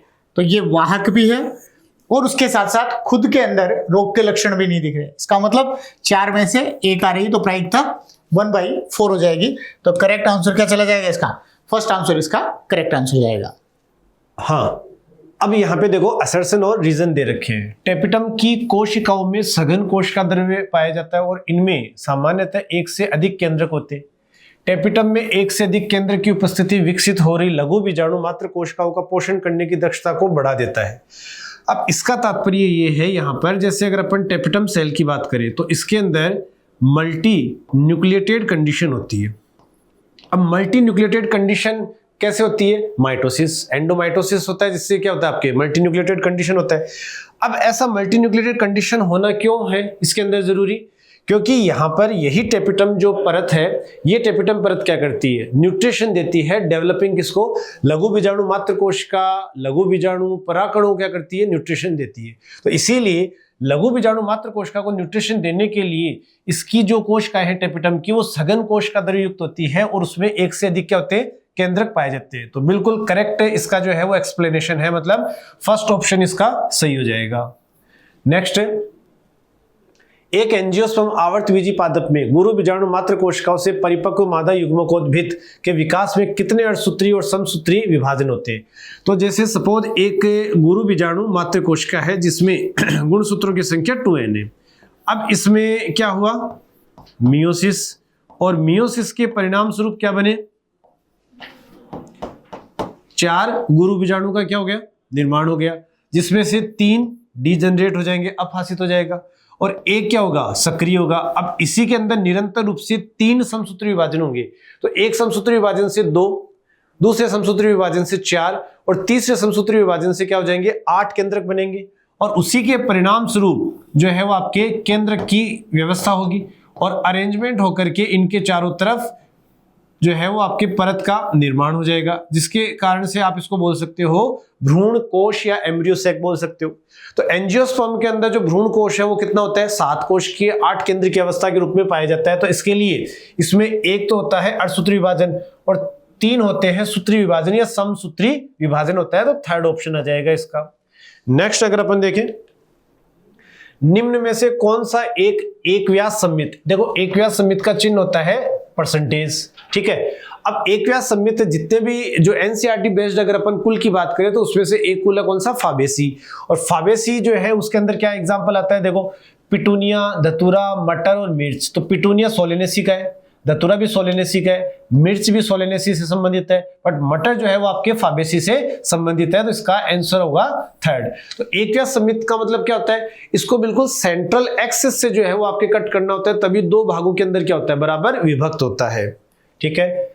156 परिपक्वन के पश्चात मुख्य लसिकाभ अंगों में लसिकाणु निम्नलिखित द्वितीयक लसिकाभ अंगों या उत्तकों में प्रतिजनों के अंतःक्रिया के लिए चले जाते हैं। इसका मतलब पहले ही दे दिया इसने, सेकेंडरी लिम्फोइड ऑर्गन अपने को इसमें से सिलेक्ट करने हैं। तो सेकेंडरी लिम्फोइड ऑर्गन या द्वितीयक लसिकाभ अंग है वो कौन कौन से होंगे? पहला थाइमस, ये प्राइमरी लिम्फोइड ऑर्गन, अस्थि मज्जा प्राइमरी लिम्फोइड ऑर्गन, प्लीहा सेकेंडरी है, लसिका ग्रंथिया सेकेंडरी है, और पेयर पेचेस सेकेंडरी है। तो केवल अपने को क्या दिया गया है, क्या पूछा है? नीचे दिए गए विकल्पों में से सही उत्तर सुने। कौन सा देखना अपने को? द्वितीयक लसिकाभ अंग देखने हैं जहां पर एंटीजन एंटीबॉडी की इंटरेक्शन हो, आपस की पारस्परिक क्रिया हो। तो इसका मतलब सी, डी और ई। करेक्ट आंसर क्या चला जाएगा इसका? फोर्थ आंसर इसका करेक्ट आंसर हो जाएगा। नेक्स्ट क्वेश्चन, कथन, ठीक है। अंजीर एक मांसाहारी फल है क्योंकि अंजीर बर इसके भीतर होते हैं। अंजीर बर और अंजीर का वृक्ष सहोपकारिता संबंध प्रदर्शित करते हैं क्योंकि अंजीर बर अपना जीवन चक्र अंजीर के फल में पूरा करते हैं और अंजीर का फल अंजीर बर द्वारा परागित होता है। देखो पहला ऑप्शन आप देखिएगा, अंजीर फिग, ठीक है। अब फिग के अंदर क्या होता है? आपके यहाँ पर एग दिए जाते हैं, इसके अंदर जो है वो आपके क्या दिए जाएंगे? एग दिए जाएंगे, और एग दिए जाएंगे तो निषेचित जो अंडे जो है वो आपके लार्वा बनाएंगे। लार्वा से जो है वो आपके नए जीव का क्या होगा? निर्माण होगा। नो डाउट यहाँ पे जो अंजीर का फल है उसके अंदर क्या होता है, लार्वा से जो नए इंसेक्ट, जो नए कीड़े बनते हैं वो यहाँ से क्या प्राप्त करते हैं, न्यूट्रिशन प्राप्त करते हैं। तो इसको अपन इसके रेस्पेक्ट में मान रहे हैं, यहाँ पर एक मांसाहारी क्या होता है, फल होता है, बिल्कुल सही बात है। लेकिन दूसरा स्टेटमेंट जो है वो गलत इसलिए हो गया है क्योंकि यहाँ पर अंजीर का फल अंजीर बर द्वारा परागित होता है, फल परागित नहीं होता है, इसके अंदर पुष्प जो है वो आपकी क्या होता है, परागित होता है, इसलिए यहाँ पर ये गलत हो गया। तो पहला सही है और दूसरा क्या हो गया, गलत हो गया, मतलब थर्ड ऑप्शन हो जाएगा इसके अंदर है। नेक्स्ट है, सूत्री विभाजन के दौरान तर्कु तंतुओं का मुख्य कार्य क्या होता है। तो तर्कु तंतुओं का मुख्य कार्य क्या होगा, जैसे गुणसूत्र है, इस गुणसूत्र के अंदर यहाँ पर काइनेटोकोर लगा हुआ है और इस काइनेटोकोर के साथ में जो है वो आपके स्पिंडल फाइबर जुड़े हुए। तो स्पिंडल फाइबर का काम क्या होता है, गुणसूत्रों को क्या करना, पृथक करना होता है। तो गुणसूत्रों को पृथक करना फर्स्ट ऑप्शन है इसके अंदर है। नेक्स्ट है, निम्न में से कौन सी जिम्नोस्पर्म की विशेषता है, बीज फलों के भीतर होते हैं, तो फल तो होता ही नहीं जिम्नोस्पर्म अनावर्त बीजी के अंदर, बीज अनावर्त होते हैं, बिल्कुल सही है। बीज अनुपस्थित होते हैं, गलत है क्योंकि बीज उपस्थित होते हैं। जिम्नोस्पर्म में जनन के लिए पुष्प होते हैं, पुष्प एंजियोस्पर्म या आवर्त बीजी पादपों के अंदर ही पाए जाते हैं। तो आंसर क्या जाएगा आपके, सेकंड ऑप्शन आ जाएगा। अब देखो आगे नेक्स्ट कौन सा है, इसमें आया एड्रेनल मेडुला। आपको मालूम है यहां हम इसके दो पार्ट देखते हैं, मालूम है ना, एनसीईआरटी में नई वाले में इसको ऐसा कर दिया गया कि किडनी के सुपीरियर पार्ट में जो ग्लैंड प्रेजेंट है वो कौन सी है, एड्रेनल ग्लैंड। और इस एड्रेनल ग्लैंड में बाहरी पार्ट कौन सा हो गया, कॉर्टेक्स, और इनर पार्ट कौन सा हो गया, मेडुला। अब ध्यान रखना, इस कॉर्टेक्स में क्या है, go for rest, make good sweets. इसका मतलब यहाँ जोना ग्लूमेरुसा, फेसिकुलेटा, रेटिकुलरिस, यहाँ मिनरलोकॉर्टिकोइड, ग्लूकोकॉर्टिकोइड और सेक्स स्टेरॉइड। ये पूछ रहा है किसका, इस मेडुला वाले पार्ट का। कहने का मतलब आपने देखा होगा कि जैसे ही इमरजेंसी में होते हैं, मान लो अचानक आपके सामने कोई डरावनी सीन या डरावना चीज, जैसे मान लो आप खड़े हो, आपने एकदम से ही कहीं घूमने गए और वहां आपने देखा कि शेर की आवाज आपके सामने आई है, तो आप चौकन्ने हो जाओगे, एनसीईआरटी की लाइन बोल रहा हूं। फिर उसके बाद में थोड़ा सा आप जैसे ही आपने घूम के या साइड में देखा, देखते ही आपके रोंगटे खड़े हो गए, आंखें फटी रह गई, फिर उसके बाद में पसीने पसीने हो गए, हार्ट बीट बढ़ गई। इसका मतलब ये सारे करेक्टर इस इमरजेंसी वाले पॉइंट से है। अब देखते हैं कौन से पॉइंट ऐसे मैंने बोले हैं यहाँ। अब आप देखो, आंखों की पुतलियां यहां पर क्या है, एक तरह से संकीर्ण हुई है, जबकि आंख की फटे के बटेला वो तो फैला होना चाहिए था। उसके बाद रोंगटे खड़े होने चाहिए था। उसके बाद आपको मालूम है जो ग्लूकोज था उसका लेवल तो उसको देखते ही डाउन हो गया। फिर उसके बाद की स्टेज क्या होगी भाई, ग्लूकोज खत्म हुआ, उसके बाद आपके पास लिपिड वाली स्टेज है, तो लिपोलाइसिस, फिर प्रोटियोलाइसिस। इसका मतलब यहां पर ये एक हाइपर ग्लाइसेमिक, तो पहला तो करेक्ट, यहां क्या हो गया, इनकरेक्ट, आंखों की पुतलियां क्या हुई, फैलाव आना चाहिए था, इसलिए रॉन्ग। यहां पर हाइपर या अति गुल्कोरक्ता का हार्मोन, बिल्कुल सही बात है। रोंगटे खड़े हो रहा, ये आपको बताया था। हृदय संकुचन की क्षमता, मतलब हार्ट बीट बड़ी है, रेस्पिरेटरी रेट बड़ी है, तो आपको मालूम है यहां पर बी, सी और डी, आपको मालूम है यहां 2 पे आ रहा है। इसका मतलब इसका आंसर क्या गया, 2। अगली बार ध्यान रखिए कॉर्टेक्स आने के चांस रहेंगे। नेक्स्ट है टेरिडोफाइटा, ब्रायोफाइटा, एंजियोस्पर्म, जिम्नोस्पर्म। अब देखो इसमें एंजियोस्पर्म से संबंधित अगर अपन देखें तो साल्वी आता है, तो सी का जो है वो आपके फर्स्ट ऑप्शन है, ठीक है। जिम्नोस्पर्म की बात करें तो इसके अंदर जिंगो आता है, तो एक तो सेकंड है, एक थर्ड अभी के लिए। टेरिडोफाइटा की बात करें तो इसके अंदर क्या जाएगा, साल्विनिया, तो ए का क्या जाएगा, फोर्थ हो जाएगा। और ब्रायोफाइटा की अगर अपन बात करें तो पॉलीट्राइकम हो जाएगा, मतलब इसका सेकंड ऑप्शन चला जाएगा, ठीक है। नेक्स्ट है,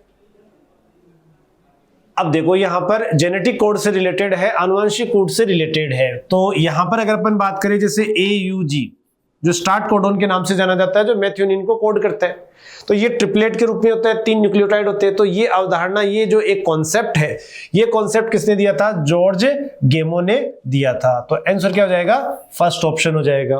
हेलो स्टूडेंट्स, मैं उमेश व्यास, टीम बॉटनी CLC सीकर। आज हम डिस्कस कर रहे हैं नीट 2025 का बॉटनी का पेपर। क्वेश्चन नंबर 64 देखिएगा, वो कह रहा है सूची फर्स्ट को सूची सेकंड से मिलाइए। तो पहला कह रहा है इविल क्वार्टेट। इविल क्वार्टेट हम जानते हैं किससे रिलेटेड है, बायोडाइवर्सिटी लॉस, जैव विविधता के लॉस से। तो देखो जैव विविधता की क्षति का कारण है ये लीजिए मैंने ए को ये। दूसरा कह रहा है XC2 कंजर्वेशन, वह स्थानीय संरक्षण। क्या है इसमें से, तो ये देखिए ये है क्रायो प्रिजर्वेशन। क्रायो प्रिजर्वेशन का मतलब निम्न ताप परिरक्षण। लैंटाना कैमारा ये एक एक्जोटिक स्पीसीज है, बाहर से आकर के इंडिया में बसने वाली जाति है, जो यहाँ की लोकल जातियों को क्या कर रही है, थोड़ा खतरा पैदा कर रही है, उनके एक्सटिंक्शन का कारण बन रही है। तो देखो ये हो गया कौन सा, लैंटाना कैमारा, विदेशी जातियों का आक्रमण। और डोडो एक पक्षी है, बर्ड है, जो मॉरिशस का था और वहां से लगभग एक्सटिंक्ट हो गया है। तो लीजिए डी का हो गया 4। अब इस मैचिंग को मैच करके आप देखिए किससे मैच हो रहा है, ए का थर्ड, फिर क्या है फर्स्ट, फिर सेकंड और फिर 4। ये किस में आ रहा है, सेकंड में। ये लीजिए आंसर चला गया कौन सा, सेकंड। ये आपके पिट्यूटरी ग्लैंड और हाइपोथैलेमस से रिलेटेड पॉइंट से पूछ लिया गया है। अब देखो इसमें क्या है, इसे पूछा पीयूष ग्रंथि से स्रावित कौन सा हार्मोन जो वास्तविक हाइपोथैलेमस से स्रावित होता है। अपने को मालूम है ना, हाइपोथैलेमस में स्पेशली एक पार्ट जो कि आप जानते हैं, यहाँ 2 न्यूक्लियाई का स्ट्रक्चर एनसीईआरटी में है, पुरानी वाली में 22.2 में डायग्राम आप देखते हैं। और यहाँ दूसरा पॉइंट है कौन सा, यहाँ तो एक तो नाम हुआ या न्यूक्लियाई, न्यूक्लियाई का मतलब क्या है, कलेक्शन ऑफ साइटोन। तो यहाँ पहला कौन सा हुआ, सुप्रा ऑप्टिकल न्यूक्लियाई, और दूसरा हुआ पैरा वेंट्रिकल न्यूक्लियाई। अब देखो एस के पास में आप देखो यहां पर, और एक पैरा वेंट्रिकुलर न्यूक्लियाई। अब देखो यहां तो ओ आ रहा है ना, तो ऑक्सीटोसिन का रिलेशन तो इससे हो गया, और वी आ रहा है तो वैसोप्रेसिन का रिलेशन हो गया। तो वैसोप्रेसिन और ऑक्सीटोसिन का डायरेक्ट रिलेशन किससे हो रहा है, हाइपोथैलेमस से। तो यहां वैसोप्रेसिन का दूसरा नाम क्या हो सकता है, एंटी डायूरेटिक हार्मोन। ये तो हो गए यहां पॉइंट। और अब देखते हैं क्या आंसर होगा। पहला कह रहा है LH, ये पोस्टीरियर पार्ट से नहीं हो सकता, क्योंकि आपको मालूम है ना शॉर्ट फॉर्म में क्या होता है, फ्लैग पीएमटी का झंडा, ये हार्मोन्स यहां से निकलेंगे। बाकी ये पीछे की तरफ रहेगा तो इसको क्या बोलेंगे, palm, P for posterior, oxytocin and यहां पर दूसरा कौन सा, एंटी डायूरेटिक। इसका मतलब यहां पर आपके पास ये वाला आंसर गया 2 नंबर। ये आपको FSS ये हो गया गलत, यहाँ ACTH ये गलत। तो यहां पर वास्तविक हाइपोथैलेमस से 2 जो मैंने न्यूक्लियाई बताए हैं इससे रिलेटेड होता है, तो ये 2 आपके पास आंसर चले जाते हैं। नेक्स्ट देखो, इकाइनोडर्मेटा क्लासिफिकेशन से आपको मालूम है, इकाइनोडर्मेटा में स्पेशल आपने देखा बेटा कि एक्सक्रीटरी सिस्टम क्या कहा, उसका अभाव होता है, एनसीईआरटी की लाइन है। तो यहां पर ये उस वाटर वेस्कुलर सिस्टम का रूप पूछ रहा है। As we know that, like आपने देखा यहां पर ये जस्ट आप देखते हैं कि यहां ट्यूब फिट वाला स्ट्रक्चर बनता है, यहाँ पूरा एक मेट्रीपॉइड बनता है, यहाँ एक स्टोन कैनाल बनती है, रेडियल कैनाल बनती है, लेटरल कैनाल बनती है, और यहाँ वॉल्व टाइप का स्ट्रक्चर बनता है। और यहाँ जो पार्ट बनता है तो उससे ही क्या है, ये उस मैटर को बाहर निकाल देता है। तो इसका मतलब किस किस में काम में आ सकता है, तो देखो आप ये देखो, यहाँ एक्सक्रीटरी सिस्टम से इसका आंसर नहीं हो सकता, एक्सक्रीटरी सिस्टम से इसका नहीं हो सकता। फिर कह रहा है डाइजेशन और सॉर्प्शन में ब्रेंकियोल स्ट्रक्चर, यहाँ ब्रेंकियोल्स मतलब क्या हो गया, टर्मिनल, तो एक तरह से स्किन का रूप हो रहा है। तो इसका मतलब यहां पर ये भी गलत हुआ। तो बचा कौन सा तुम्हारे पास, केवल दूसरा स्ट्रक्चर, क्योंकि देखो स्पेशली क्या कहा, डाइजेशन के रूप में बन रहा है। तो थोड़ा सा ब्रेंकियल पार्ट है, कह रहा है ये सही है, लेकिन क्या कह रहा है, डाइजेशन के कारण ये भी गलत हुआ, ये भी गलत हुआ यहाँ पर, क्योंकि वो तो एक अलग ही पॉइंट बन गया। और दूसरा क्या बन रहा है, यहाँ सबसन में क्या है, ब्रेंकियल पार्ट। तो यहाँ इस पे पूरे पार्ट पे जो टर्मिनल या स्पाइन टाइप का स्ट्रक्चर है, तो ये इस कैनाल पे भी तो है, तो यहां से रेस्पिरेशन की स्ट्रक्चर के रूप में हेल्प कर सकता है। तो इसका मतलब पहला पॉइंट कौन सा हो गया, रेस्पिरेशन और लोकोमोशन। मेन तो काम यही है इसका, भाई ट्यूब फिट है तो लोकोमोशन में ही है। उसके बाद दूसरा कौन सा हो गया, जब गमन करेगा, रोटी कपड़ा और मकान, आदमी चलेगा, कोई जीव चलेगा, तो इसका मतलब भोजन पकड़ेगा, उसके बाद उसका परिवहन भी करने का हेल्प करता है। तो ए और सी वाला रूप यहां मिलता है, तो इसका भी आंसर कौन सा चला गया, 2 नंबर। उसके बाद नेक्स्ट देखते हैं, यहाँ पर हमारे इम्यूनिटी से रिलेटेड पॉइंट बना है। आप जानते हो there are two types, like first one is the innate and second is the acquired. जन्मजात जो माँ से प्राप्त होती है उसके बारे में इसने पूछने की कोशिश की है कि यह प्रतिरक्षा जो जन्म के समय से यहाँ उपस्थिति दर्शाती है, और वो एक तरह से क्या है, नॉन स्पेसिफिक होती है। जैसे आपने देखा बेटा 3-4 टाइप की एनसीईआरटी ने डिस्कस की है। आप जानते हो जैसे पहला फिजिकल वेरियर के रूप में, दूसरा फिजिकल मतलब आप शारीरिक रूप से आ रहा है, दूसरा कौन सा है फिजियोलॉजिकल वेरियर से, तीसरा कौन सा हो गया सेलुलर वेरियर से, और चौथा कौन सा हो गया यहाँ साइटोकाइनिन। ये इन्नेट इम्यूनिटी के रूप में है और ये नॉन स्पेसिफिक होगी, मतलब अविशिष्ट होगी, क्योंकि स्पेसिफिक तो क्या है, स्पेशल वैक्सीन है जो स्पेशल, जैसे कोविड-19 में स्पेशल वो वैक्सीन वहीं पर काम करेगा, म्यूटेंट हो गया तो फिर वो वैक्सीन काम नहीं करती है। तो यहाँ नॉन स्पेसिफिक, क्योंकि ये एक तरह से क्या है, एक स्पेशली सहज या इननेट इम्यूनिटी के रूप में, इस पे भी आंसर कौन सा लग गया, 2 नंबर चला जाता है। नेक्स्ट देखो बेटा, यस, वो कह रहा है ब्रायोफाइट्स में मुकुलन निम्नलिखित में से किसकी सहायता से होता है। तो ये बात कर रहा है बेटा किसकी, बडिंग की बात कर रहा है, ठीक है। और ब्रायोफाइटा में जो बडिंग होती है वो किसके लिए है, अलैंगिक जनन का एक माध्यम है। तो आंसर क्या चला जाएगा इसका, ये लीजिए सेकंड। देखते हैं अगला सवाल 169। ये हमसे पूछ रहा, मेंढक में वृक्कीय निवाहिका तंत्र यानी रीनल पोर्टल सिस्टम जो है वो एक विशेष शिरा संयोजन है जो निम्नलिखित को जोड़ने का कार्य करते हैं। देखिए जो भी एक नॉर्मल वेस्कुलर सिस्टम है उसमें एक नॉर्मल प्रक्रिया के तहत क्या होता है कि हार्ट जो है वो ऑक्सीजनेटेड ब्लड है जो है, ऑक्सीजन युक्त रक्त जो है उसको किसी भी एक सामान्य ऑर्गन के अंदर डिलीवर करेगा, और ये ऑर्गन क्या करता है, इस ऑक्सीजन का उपयोग करेगा ग्लूकोज के ऑक्सीकरण में। इसके बाद जो डीऑक्सीजनेटेड ब्लड होगा वो डीऑक्सीजनेटेड ब्लड इस ऑर्गन से वापस पहुंचाया जाता है हार्ट के पास। लेकिन यहां पे बात हो रही निवाहिका तंत्र की, और पोर्टल सिस्टम हम जानते हैं कि कोई भी ऑर्गन जो कि ऑक्सीजनेटेड ब्लड से ऑक्सीजन यूज कर लेगा, अगर वो डीऑक्सीजनेटेड ब्लड को सीधा हार्ट में ना पहुंचाकर बीच में किसी और इंटरमीडिएट किसी सेकेंडरी ऑर्गन को अगर ब्लड सप्लाई कर दे, ऐसे सिस्टम को, ऐसे तंत्र को हम कहते हैं निवाहिका तंत्र। और यहाँ पे विशेषतः हमसे पूछा जा रहा है मेंढक में मिलने वाला रीनल पोर्टल सिस्टम, और यहाँ हम जानते हैं कि रीनल पोर्टल सिस्टम जो है, जो लोअर लिम्स है मेंढक की, जो पिछले पैर हैं, वहां से जो भी डीऑक्सीजनेटेड ब्लड आएगा उस डीऑक्सीजनेटेड ब्लड को हार्ट में भेजने से पहले भेजा जाएगा किडनी में, क्योंकि जो भी डीऑक्सीजनेटेड ब्लड आएगा उसके अंदर बहुत सारे नाइट्रोजन वेस्ट होंगे, अपशिष्ट पदार्थ होंगे, और इन हानिकारक पदार्थों को किडनी द्वारा फिल्टर करने के पश्चात यहां से जो डीऑक्सीजनेटेड ब्लड है उसको भेजा जाएगा हार्ट में। तो हमसे जो रीनल पोर्टल सिस्टम पूछा गया है वो किडनी यानी वृक्क और शरीर के निचले भागों के बीच का जो स्पेशलाइज जो सिस्टम है इसके बारे में हमसे चर्चाएं की गई है, इसी वजह से इसमें आना चाहिए चौथा ऑप्शन। हाँ, पारिस्थितिक तंत्र में, यानी बात कर रहा है किसकी बेटा, इकोसिस्टम की। सूर्य की ऊर्जा का उत्पादकों से उपभोक्ताओं में, यानी प्रोड्यूसर से कंज्यूमर में एक दिशीय प्रवाह होता है। बिल्कुल सही। हम जानते हैं कि एनर्जी का जो फ्लो होता है हमेशा यूनिडायरेक्शनल होता है। तो पहला वाला स्टेटमेंट कैसा हो गया, करेक्ट।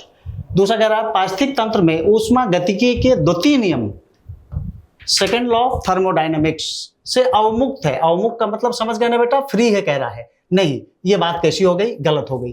तो स्टेटमेंट कौन सा, फर्स्ट हो गया सही और सेकंड हो गया गलत। देखो जरा किस में दिया हुआ है, कथन सही है परंतु कथन सेकंड कैसा है, गलत। ये लीजिए थर्ड वन, आंसर चला गया थर्ड। नेक्स्ट क्वेश्चन देखते हैं। हाँ, रूबिस्को के बारे में निम्नलिखित में से कौन सा कथन सत्य है, सही वाले कथन को चुनना है।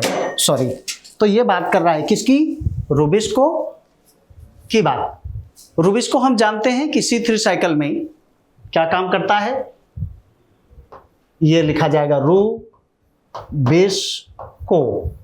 राइबोलोज 1,5 बाइफास्फेट कार्बोक्सिलेज ऑक्सीजनेज, ये काम करता है। तो देखो ये लिखा है, यह RUBP के कार्बोक्सिलीकरण को उत्प्रेरित करता है। लीजिए आंसर कौन सा चला गया, चौथा। नेक्स्ट देखते हैं। यस, निम्नलिखित में से कौन से एंजाइम, ये लीजिए, जीन क्लोनिंग के लिए अनिवार्य नहीं है। ठीक है, तो देखो ये क्या है, पहला वाला क्या है, प्रतिबंधन एंजाइम, ये रेस्ट्रिक्शन एंडोन्यूक्लियेज की बात कर रहा है, और रेस्ट्रिक्शन एंडोन्यूक्लियेज बिल्कुल जरूरत होती है, सही है। डीएनए लाइगेज, बिल्कुल जो डीएनए के कटे हुए टुकड़े हैं या किसी विदेशी जीन को किसके साथ जोड़ना है, प्लाज्मिड के साथ जोड़ना है, तो उसके लिए लाइगेज का यूज होगा। डीएनए म्यूटेज नहीं, ये उत्परिवर्तन के लिए जिम्मेदार है और हमें उत्परिवर्तन करवाना नहीं है, बिल्कुल सही है। डीएनए रिकॉम्बिनेज, ये भी गलत बात हो गई, क्योंकि जो रिकॉम्बिनेशन होता है बेटा वो केवल और केवल किस में किया जाता है, जब हम मियोसिस करते हैं ड्यूरिंग द गैमेट फॉर्मेशन, तो ये भी गलत हो गया। अगला कह रहा है डीएनए पॉलीमरेज, बिल्कुल सही है। अगर आपके पास जो डिजायर्ड डीएनए है और उसकी कॉपी सैंपल बहुत लिमिटेड है तो आप पॉलीमरेज यूज कर सकते हैं, जिससे क्या हो जाएगा बेटा, PCR भी कर सकते हैं, PCR, सॉरी ये वाला हटा दो, ये लीजिए। तो इसमें कौन कौन सा सही है, एक तो A, B and C, गलत कौन से हो गए, C and D। क्या पूछ रहा है, नीचे दिए गए विकल्पों में से सही उत्तर चुनिए, नहीं है, ठीक है, तो कौन सा हो गया, ये लीजिए C and D, यही तो गलत है बेटा, DNA म्यूटेज and DNA recombinase, answer चला गया फर्स्ट। नेक्स्ट वन, पादप वृद्धि और विकास, प्लांट ग्रोथ एंड डेवलपमेंट की बात कर रहा है, पर निम्नलिखित कथनों को पढ़िए, सही है, और सही कथनों को चुनिए। ठीक है, देखते हैं। अनिषेक फलन पार्थिनोकार्पी, पार्थिनोकार्पी का मतलब समझ गए, फल रहित बीज रहित फलों का निर्माण ऑक्सीन की सहायता से उत्प्रेरित किया जा सकता है, बात सही है। ऑक्सीन से भी कर सकते हो, ठीक है, और आप GA3 से भी कर सकते हो, दोनों से भी कर सकते हो। पादप वृद्धि नियामक वृद्धि को बढ़ावा देते हैं, परफेक्ट है, क्योंकि ग्रोथ रेगुलेटर हैं, उनमें से ग्रोथ रेगुलेटर में से ग्रोथ प्रमोटर क्या काम कर सकते हैं, बिल्कुल वृद्धि को प्रमोट कर सकते हैं। साथ साथ वृद्धि का संदमन, यस, कुछ जो फिजियोलॉजिकल फैक्टर होंगे उनको संदमित भी कर सकते हैं, बिल्कुल सही है, ये सही हो गया, पहले वाला भी सही है। निर्विभेदन, पुनर्विभेदन के लिए पूर्व आवश्यकता है, बिल्कुल सही है। वो बात कर रहा है कि मान लिया आपको क्या काम करना है, डिफरेंशिएशन करोगे तभी जाकर के क्या होगा, डी डिफरेंशिएशन होगा, सॉरी मैं उल्टा बोल गया, पहले आप डी डिफरेंशिएशन करोगे, डी डिफरेंशिएशन के बाद ही आप क्या काम कर सकते हो, रीडिफरेंशिएशन कर सकते हो, तो ये बात भी सही है। एब्सिसिक अम्ल, ABA की बात कर रहा है बेटा, ये ABA एब्सिसिक अम्ल एक पादप उन्नायक यानी प्रमोटर, गलत बात, ये क्या है, ग्रोथ प्रमोटर नहीं है, ग्रोथ इनहिबिटर है, तो ये बात गलत हो गई। शिखाग्र प्रधानता, शिखाग्र प्रधानता से मतलब है एपिकल डोमिनेंस, तो कह रहा है शिखाग्र प्रधानता पार्श्विक कलिकाओं यानी लेटरल बड, पार्श्विक कलिकाओं की वृद्धि को प्रोत्साहित करती है, गलत बात। जो एपिकल डोमिनेंस है वो लेटरल बड के या एक्सिलरी बड की ग्रोथ को सप्रेस करती है, तो इसमें से दो तो हो गए गलत, कौन कौन से, C and D, और सही कौन से हो गए, A, B, C। तो A, B, C कहां दिए हुए हैं, आप देख लो, A, B, C फर्स्ट वाले में, इसका आंसर चला जाएगा फर्स्ट। नेक्स्ट, यस, अनुलेखन के समापन, समझ गया ना बेटा, जो ट्रांसक्रिप्शन है, ट्रांसक्रिप्शन का क्या काम करना है आपको, ट्रांसक्रिप्शन का समापन करना है। उसको समापन करने के लिए आपको रो फैक्टर की जरूरत पड़ेगी, यानी RNA पॉलीमरेज और रो फैक्टर दोनों ही आपस में एक साथ जुड़ेंगे और टर्मिनेशन हो जाएगा। तो रो फैक्टर कौन सा ऑप्शन में है, थर्ड, ये लीजिए, इसका आंसर चला गया कौन सा, थर्ड। अब देखते हैं अगला सवाल 175 नंबर। 175 में पूछ रहा है कि मेंढक जल में त्वचा और मुख गुहा, यहां देखो ये सवाल जो है इसमें श्वसन से संबंधित अंगों की चर्चाएं की जा रही है, और मेंढक के बारे में जल में हम जानते हैं वो त्वचा से श्वसन करता है, ना कि मुख गुहा से। वहीं थल पर वो त्वचा से भी श्वसन करता है, मुख गुहा से भी, और फेफड़ों द्वारा भी श्वसन करता है। अब इसी के आधार पर जो ऑप्शन बनाए गए, एक एक करके दोनों ऑप्शन देखते हैं। ये कथन जल के लिए सत्य है, जी नहीं, जल के लिए कथन क्या है, असत्य है।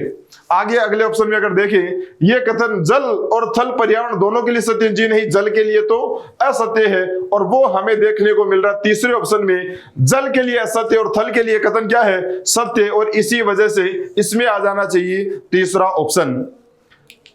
अगला सवाल देखते हैं 176। ये एक हाइपोथेटिकल सवाल है, काल्पनिक सवाल है, जिसमें कंडीशन दी गई है कि आपके पड़ोस में रहने वाले परिवार में यमज का जन्म हुआ। यमज से यहाँ तात्पर्य ट्विंस से है, और ट्विंस हम जानते हैं दो प्रकार के ट्विंस होते हैं, एक होता है मोनोजाइगोटिक ट्विंस, एक होते हैं डाइजाइगोटिक ट्विंस। और यहाँ पे जब अगली कंडीशन देखेंगे तो उससे हमें स्पष्ट होगा कि यहाँ पे मोनोजाइगोटिक ट्विंस की चर्चाएं चल रही है या फिर डाइजाइगोटिक ट्विंस की।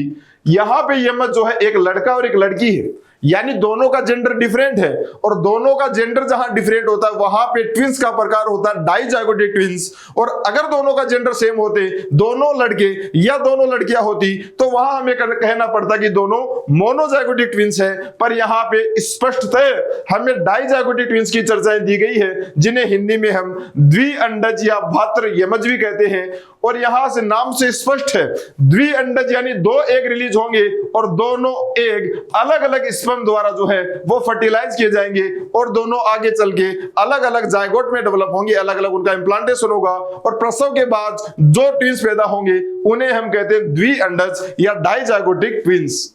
हाँ, निम्नलिखित में से कौन सा सूक्ष्म जीव घरेलू उत्पादकों, समझ गए ना, घरेलू उत्पादों को तैयार करने में शामिल नहीं किया जाता। यानी यहां कुछ माइक्रोब दिए हुए हैं और आपको बताना यह है कि कौन से ऐसे माइक्रोब हैं जिससे हाउस होल्ड प्रोडक्ट, घरेलू उत्पाद नहीं बनाए जाते। तो देखो, एक तो है बेटा एस्परजिलस नाइजर, इससे क्या बनाओगे, साइट्रिक एसिड, और साइट्रिक एसिड जनरली हम घरों में घरेलू उत्पाद में नहीं मानते। हाँ, ट्राइकोडर्मा, ये लैक्टोबैसिलस, बिल्कुल इसका यूज किसके बनाने में करते हो बेटा, दही, बिल्कुल, और ये घरेलू उत्पाद है, ये सही हो गया।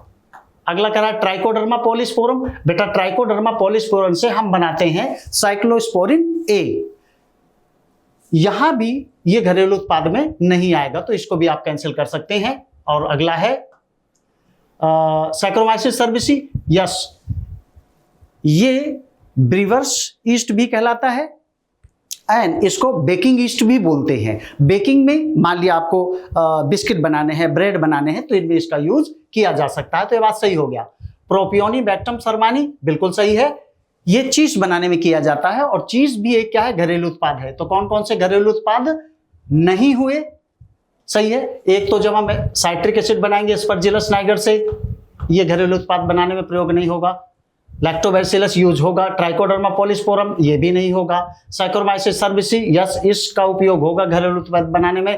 प्रोपियोनिबैक्टीरियम सरमानी, यस, इसका उपयोग भी होगा। तो कौन से हो गए, किसका उपयोग नहीं होता, यही है ना, ए एंड सी, किस में दिए हुए हैं, ए एंड सी, सेकंड में। ये लीजिए, इसका आंसर चला गया कौन सा, सेकंड। नेक्स्ट देखते हैं 178 नंबर सवाल जो है, इसमें हमें सूची 1 का सूची 2 के साथ मिलान करना है। एक लिस्ट में हमें हार्मोन्स दिए गए हैं और दूसरा उनसे संबंधित विभिन्न भाग दिए गए हैं। पहला कह रहा है प्रोजेस्टेरोन, हम जानते हैं प्रोजेस्टेरोन मेस्ट्रुअल साइकिल के ये सिक्रेटरी फेज की चर्चा यहां पे करना चाह रहा है। और प्रोजेस्टेरोन हम जानते हैं कॉर्पस ल्यूटियम से सिक्रेट होता है, और प्रोजेस्टेरोन के साथ साथ इसी से एस्ट्रोजन का स्राव भी होता है। प्रोजेस्टेरोन हम जानते हैं प्रेगनेंसी को मेंटेन करने वाला हार्मोन, और इसमें पहला साथियों हम कनेक्ट कर पा रहे हैं चौथे ऑप्शन से। रिलैक्सिन हम जानते हैं अंडाशय से संबंधित है, जो कि प्रसव की क्रिया में मदद करता है, और जो यूट्रस के लिगामेंट है उनको लूज, उनको ढीला करने में मदद करता है, सर्विक्स वाले पार्ट को ढीला करने में मदद करता है, जिससे प्रसव की प्रक्रिया जो है सुगमता के साथ हो सके। सी ऑप्शन कह रहा है मेलेनोसाइट स्टिमुलेटिंग यानी प्रेरक हार्मोन, ये संबंधित है पिट्यूटरी ग्लैंड के पार्स इंटरमीडिया से, इसी वजह से सी का मिलान करना पड़ेगा फर्स्ट से। और कैटेकोलामिन्स हम जानते हैं एड्रिनल मेडुला के जो हार्मोन है उसी के समूह को हम कैटेकोलामिन्स के नाम से जानते हैं, और ये मैच होना चाहिए तीसरे ऑप्शन से। 4 2 1 3, 4 2 1 3 ये हमें देखने को मिल रहा है पहले ही ऑप्शन में। धन्यवाद। 79 कौन सा है, हाँ ये देखिए, नीले और सफेद वर्ण योग्य चिन्हकों का विकास हुआ है, बिल्कुल सही है, सेलेक्टेबल मार्कर की बात कर रहा है, जो पुनर्योगजी कॉलोनियों को अपुनर्योगजी कॉलोनियों से वर्णोत्पादकी पदार्थ की उपस्थिति पैदा करने के आधार पर विभेदित करते हैं, बिल्कुल सही है। हमने बायोटेक्नोलॉजी में जब रिकॉम्बिनेंट और नॉन रिकॉम्बिनेंट को सिलेक्ट करना था तो 2 तरह के आपके पास क्या है, सिलेक्टेबल मार्कर थे। एक तो क्या थे, एंटीबायोटिक रेजिस्टेंट जीन थे, और दूसरे वाले थे सिलेक्टेबल मार्कर के लिए जो यूज किए गए हैं वो हैं क्रोमोजेनिक सब्सटेंस देने वाले जीन, जैसे बीटा गैलेक्टोसाइडेज, उसी की बात कर रहा है। अब देखो भी ये तो इसने पूरा का पूरा ये जो दिया हुआ ना बेटा ये वाला, ये एक तरह से एक इसने पैराग्राफ दिया हुआ है। अब देखो क्वेश्चन पूछ रहा है, कह रहा नीले रंग की कॉलोनियों में प्लाज्मिड में डीएनए संसर्गिका इंसर्ट होती है और इनकी पहचान रिकॉम्बिनेंट कॉलोनियों के रूप में की जाती है। गलत बात कह रहा है। अगर आप बीटा गैलेक्टोसाइडेज में कोई भी विदेशी जीन डालोगे तो वो कलर नहीं देगा, और ये कह रहा है नीले रंग की कॉलोनियों में कि प्लाज्मिड में डीएनए संसर्गिका होती है। गलत बात बोल दिया इसने। अगला कह रहा है बिना नीले रंग की कॉलोनियों में प्लाज्मिड में डीएनए संसर्गिका होती है। ये बातें बिल्कुल सही बोल गया, और इनकी पहचान रिकॉम्बिनेंट कॉलोनियों के रूप में होती है। बिल्कुल परफेक्ट लाइन ये बोल रहा है। तो एक जो कथन फर्स्ट है वो तो हो गया गलत, और सेकंड वाला सही हुआ। और ये कौन से में दिया हुआ है? ये फोर्थ वाले में। तो इसका आंसर कौन सा हो जाएगा? फोर्थ। नेक्स्ट क्वेश्चन देखते हैं। निम्नलिखित में से कौन सा समीकरण समष्टि का वर्लस्ट पर लॉजिस्टिक ग्रोथ को दर्शाता है? तो देखो बेटा, लॉजिस्टिक ग्रोथ हमने ऐसे करके देखी हुई थी, ये वाली एक तरह से ये लॉजिस्टिक ग्रोथ थी, ठीक है ना। यहां पे ये के है, कैरिंग कैपेसिटी, इसको वर्लस्ट पर लॉजिस्टिक ग्रोथ भी कहते हैं। और इसका जो फॉर्मूला था वो क्या था? dN upon dt is equal to Rn, फिर है k minus n upon k। और ये किस में दिया हुआ है आप इसमें से देख लीजिए। ठीक है, ये देखो सेकंड। तो इसका आंसर कौन सा चला जाएगा? सेकंड। ठीक है बेटा, चलिए, थैंक यू।